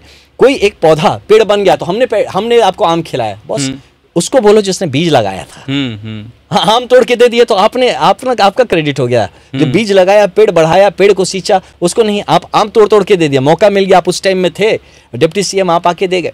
जो भी, इस पे हम उनका विरोध नहीं करना चाहते, लेकिन ये कहेंगे कि आज की जो राजनीति है, आज की जो ज़रूरत है बिहार की, उसमें एक दूरदर्शी, एक राष्ट्रीय भाव से प्रेरित एक ऐसे दल, ऐसे नेता की ज़रूरत है जो कि आगे की सोचने वाला, विजनरी हो। अच्छा, तो ऐसे कौन नेता हैं? हम किसी एक दल में नहीं जाते हैं कि हाँ इनके पास विजन है। देखिए, जरूरी नहीं कि हर नेता दिख रहा बिहार हो। में हर नेता दिखता हो जरूरी नहीं है। मोदी जी कितना दिखते, जब तक आप वो मोदी जी जब नहीं बने थे गुजरात के सीएम, हाँ कोई जानता था उनको? जब हाँ तो कहाँ से संगठन के लोग जानते होंगे तो जानते संगठन क्या ऐसी हो सकता है यहाँ भी कोई संगठन में छुपा हुआ हो सकता है वो उभर के नहीं, अभी जो चेहरे दिख रहे हैं, हम नाम नहीं लेना चाहते। नहीं, हम भी नाम नहीं लेना चाहते। मतलब ऐसा कोई जो नहीं दिख है रहे हैं, जितने भी दिख रहे हैं, मुझे नहीं लगता कि इसमें से किसी के पास वो विजन है, वो डेडिकेशन है। नहीं, चिराग पासवान कहते रहते हैं ना, बिहार फर्स्ट, बिहारी फर्स्ट। नहीं, देखिए, ये भाव को सलाम है और उस भाव से वो काम करे, लेकिन जो मैं देखिए, मेरा जो प्रशासनिक अनुभव रहा है छोटा रहा है, लेकिन मैं जितना समझा हूँ, जितना आज मैं समझ रहा हूँ, जो जमीन पर रह के लोगों की जरूरत, मैं लोगों से बात करता हूँ, इंडिविजुअल पर्सनली बैठ के 1 to 1 बात करता हूँ, और मुझे उनकी जो जरूरत महसूस होती है वो पूरा करते हुए हमारे नेताओं में वो क्षमता मुझे नहीं नजर आती। आप जब एक इंसान से ढंग से बैठ के 5 मिनट बात नहीं कर सकते, आप उसमें भी बात करने में भी राजनीति, फोटो खिंचवाने में बिजी हैं, आप अकेले में रूम बंद, कोई नहीं है, आप उसकी बात सुन रहे हैं। आप जब गांव जाते हैं तो खाली पीठ थपथप, हमको बोलते हैं ए भैया खाली 2 बार पीठ थपथपा देना, वही में हो जाए। बेवकूफ बना रहे हैं यहाँ लोगों को, पीठ थपथपाने की राजनीति कर रहे हैं। ये मतलब अब ये नहीं करना है। मैं इसका मत सख्त विरोध करता हूँ। ये नहीं यार, आप एक राजनीति में आए हैं, बहुत बड़ी जिम्मेदारी ले ली है आपने अपने कंधे पे, और अब आप आके अपने को पीठ थपथपा के, लोगों को झूठ बोल के, मैनिपुलेट करके आप बस पावर पकड़ना चाहते हैं, और पकड़ने के बाद तो क्या करेंगे भगवान ही मालिक है। लेकिन मुझे ऐसा लगता है चंदन भैया अभी कि वो अभी नहीं दिख रहा है। वो नहीं दिख रहा है। वो जो नया अवतार होगा, हो सकता है वो किसी संगठन में छुपा है। हाँ, जो उभरेगा। जैसे कि मोदी जी का एग्जांपल मैंने दिया कि मोदी जी को कोई नहीं जानता था जब तक वो मुख्यमंत्री नहीं बने। जब बने तब ना चमकना शुरू किए। जब तक वो प्रधानमंत्री बने नहीं, किसको पता था कि वो कौन थे, क्या थे। इवन एज मुख्यमंत्री बहुत लोग नहीं जानते थे उनको, है ना। लेकिन जब वो जगह उभर के आए तब समझ में आया कि मोदी क्या चीज है। यस, तो वैसे ही यहाँ भी कोई चीज ऐसे ही छुपा हुआ होगा, कोई छुपा हुआ जो उभर के आएगा और जो बिहार का तारनहार बनेगा। अच्छा, एक चीज, अगर फिर से मौका मिले, वही उम्र जब आप तैयारी कर रहे होंगे, तो क्या करेंगे? सीधे राजनीति में या फिर से आईपीएस बनना चाहेंगे? अगर फिर से जन्म लूंगा, मैं फिर से आईपीएस बनूंगा। फिर से आईपीएस बनूंगा। अपने जीवन की जवानी का जो काल है, जो एकदम क्रीम टाइम है, आपके 20s 30s, वो मैं देना चाहूंगा अपने देश के लिए, वर्दी में देना चाहूंगा, अपने देश हित में, लोगों के लिए मैं एकदम संपूर्णता से देना चाहूंगा। क्योंकि वहां जो मैंने सीखा है, वहां एक बड़ी चीज सीखी थी कि मैं ना शाखा से जुड़ा रहा, संघ से जुड़ा रहा हूँ। अच्छा, आप संघ से। तो क्या है कि जो सबसे बड़ा एक वर्ड मुझे जो अट्रैक्ट किया है, हाँ, राष्ट्र सर्वोपरि, देश हित, ये सब वर्ड है, बट जो सबसे बड़ा इंपॉर्टेंट पॉइंट मुझे जो शाखा सिखा है, चरित्र निर्माण। वो चीज बैठ गया अंदर, है ना। और ये चीज बोले जो बदल जाए, वो चरित्र कैसा। मतलब आप बचपन से शाखा में जाते रहे हैं? हाँ, संघ की शाखा में, आरएसएस। हाँ, आरएसएस में मैं हमेशा से जुड़ा रहा हूँ। अच्छा। तो अभी भी जुड़ा हुआ हूँ। तो इससे क्या होता है कि मैं ना, ये एक चीज है जो ना कहीं वो एक शब्द जीवन का कहेंगे मूल मंत्र, चरित्र निर्माण, वो चीज लेके मैं चल रहा हूं। और ये मान के चल रहा हूं कि अभी भी जो आने वाला वक्त है, उसमें वही आदमी अच्छे से लीड कर पाएगा जो चरित्र का पक्का हो, जिसका कैरेक्टर स्ट्रेंथ हो, जो अपने लिए नहीं जी रहा हो, सच में अपने लिए नहीं जी रहा हो। मतलब ये नहीं कि पब्लिक में कैमरा पे बोल दिए बड़ी बड़ी बात, और जब मिला मौका तो ले हम भी वही हो गए। तो वो आदमी की तलाश है हमारे बिहार को, तो वो जो चरित्र निर्माण की बात कर रहा हूँ, वो अगर जिसमें भी आ जाएगा, आई एम श्योर कि वो आदमी हमारे लिए आगे ले चलने के लिए वो काबिल रहेगा। अच्छा, कभी ऐसी बातचीत, चूंकि आप कह रहे हैं कि संघ से प्रभावित रहे हैं, संघ की शाखाओं में जाते हैं अब तक भी, तो एक आईपीएस हैं बिहार में, विकास वैभव, वो अभी बिहार को बदलने की कोशिश कर रहे हैं, अनवरत लगे हुए हैं।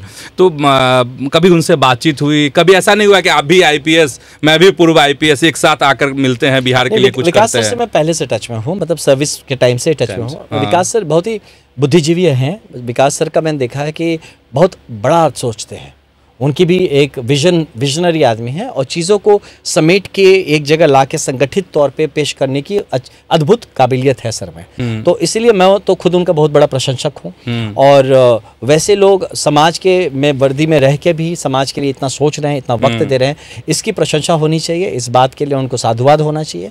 तो मैं ज़रूर, सर जब चाहेंगे मैं उनके साथ हमेशा ही हूँ।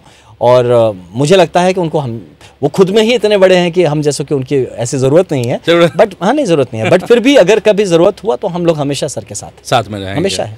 अच्छा, युवाओं को अगर एक दो लाइन में कुछ कहना हो तो आप क्या कहेंगे? मैं यही कहूँगा कि जिस बात का मैंने कहा कि जो बदल जाए वो चरित्र कैसा है, इस बात को आप याद रखिएगा, इस लाइन को, और अपने चरित्र का निर्धारण कर लीजिए कि आप किस चरित्र में आते हैं। अब जानवरों के साथ मान लीजिए मैप करते हैं, हम घोड़ा टाइप्स हैं, हम हाथी टाइप हैं, हम बंदर टाइप हैं, हम शेर टाइप हैं, हम लोबड़ी टाइप हैं, हम किस टाइप है? एग्जाम्पल के लिए बोल रहा हूँ, एक चरित्र समझने के लिए, क्योंकि जानवरों का चरित्र स्ट्रिक्ट होता है।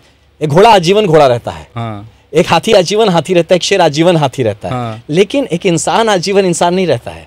कभी शैतान बन जाता है, कभी जानवर बन जाता है, कभी हैवान बन जाता है, कभी भगवान बन जाता है। तो उस चरित्र को आप निर्धारित कर लीजिए कि आपका चरित्र कैसा है, और उस चरित्र को मजबूत बनाते हुए आगे चलिए।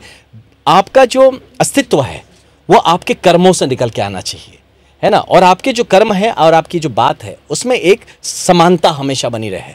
तो इस बात को अगर लेके चलेंगे तो याद रखेंगे इस बात को कि एक जीवन श्रेष्ठ जीवन, इस बात को अगर बिन हासिल किए आप मर गए तो बस, बहुत जानवर भी पैदा हुए जो इतने विवेकशील नहीं थे जितने आप हैं, आप भी पैदा हुए। तो दुर्भाग्य है कि इस ह्यूमन लाइफ को आप जी नहीं पाएंगे अगर आप में चारित्रिक दम नहीं रहा, आप में ये बात का सोच नहीं रही कि एक जीवन श्रेष्ठ जीवन, आप 360 डिग्री जीवन नहीं जिए। अब पैदा हुए खाली नौकरी का पढ़ेंगे लिखेंगे, नौकरी करेंगे, रिटायर होंगे, खाएंगे पिएंगे, बच्चों का देखेंगे, मर जाएंगे। पैदा हुए हैं, आप इस एनर्जी को फील करिए। आप इस एनर्जी में बहुत चीज़ है, इसमें म्यूजिक है, साइंस है, आर्ट है, लिटरेचर है, पब्लिक एडमिनिस्ट्रेशन है, सोशल लाइफ है, क्रिएटिविटी है, हर चीज़ जीवन को आप जीने का प्रयास करिए। मैं अपने लिए कहता हूँ, मैं देखिए, मैं म्यूज़िक में मैं गिटार बजाता हूँ, हाँ, मैं मार्शल आर्ट्स में, मैं खुद कराटे का हूँ, कराटे में हूँ, स्पोर्ट्स में हूँ, लिखता भी हूँ, पेंटिंग ड्राइंग भी करता हूँ, राजनीति में रुचि रखता हूँ, सामाजिक कामों में रुचि रखता हूँ, किसी की मदद हो सके वो करने का प्रयास करता हूँ।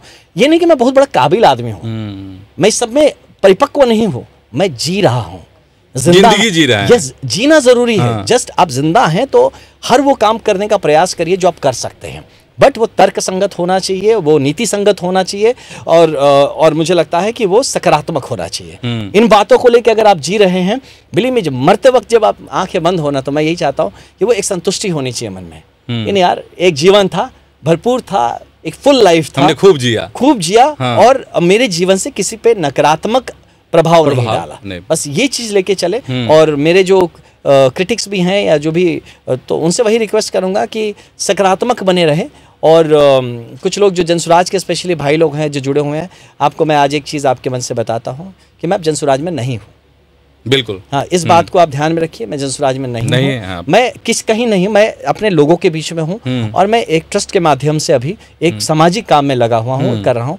तो मुझे बड़ा बुरा लगता है कि अगर कोई मुझे बार बार ऐसी कोई बात कह दे कि आप गलत कर रहे हैं, आप बिहार हित में काम नहीं कर रहे हैं। भैया, आप कर रहे हैं ना, हम छोड़ दीजिए ना मुझे, हर आदमी मुझे अपने तरीके से करने दीजिए। आप करिए, आप मुझ पे क्यों लांछन? मैं तो गया था करने, मैं तो गया था, मुझे लगा उस दुकान में सेव मिलेगा, नहीं है सेव, तो मैं निकल आया। आप खोजिए ना सेव, आपको जब मिलता है, जब तक नहीं मिलता है आप भी खोजते रहिए, मिल जाएगा तो रह लीजिएगा, नहीं आएगा तो आप भी बाहर आ जाइएगा। अच्छा, चलिए। तो इसीलिए यही रिक्वेस्ट है सबसे, लेकिन बस यही रहेगा कि कम से कम जो करिए सकारात्मक करिए, नकारात्मकता नहीं फैलाइए। चलिए, बहुत बहुत धन्यवाद आपको कि आपने कीमती वक्त निकाला न्यूज़ हाट के पॉडकास्ट के लिए।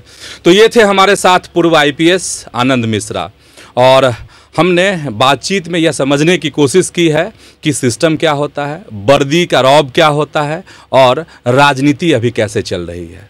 धन्यवाद, नमस्कार।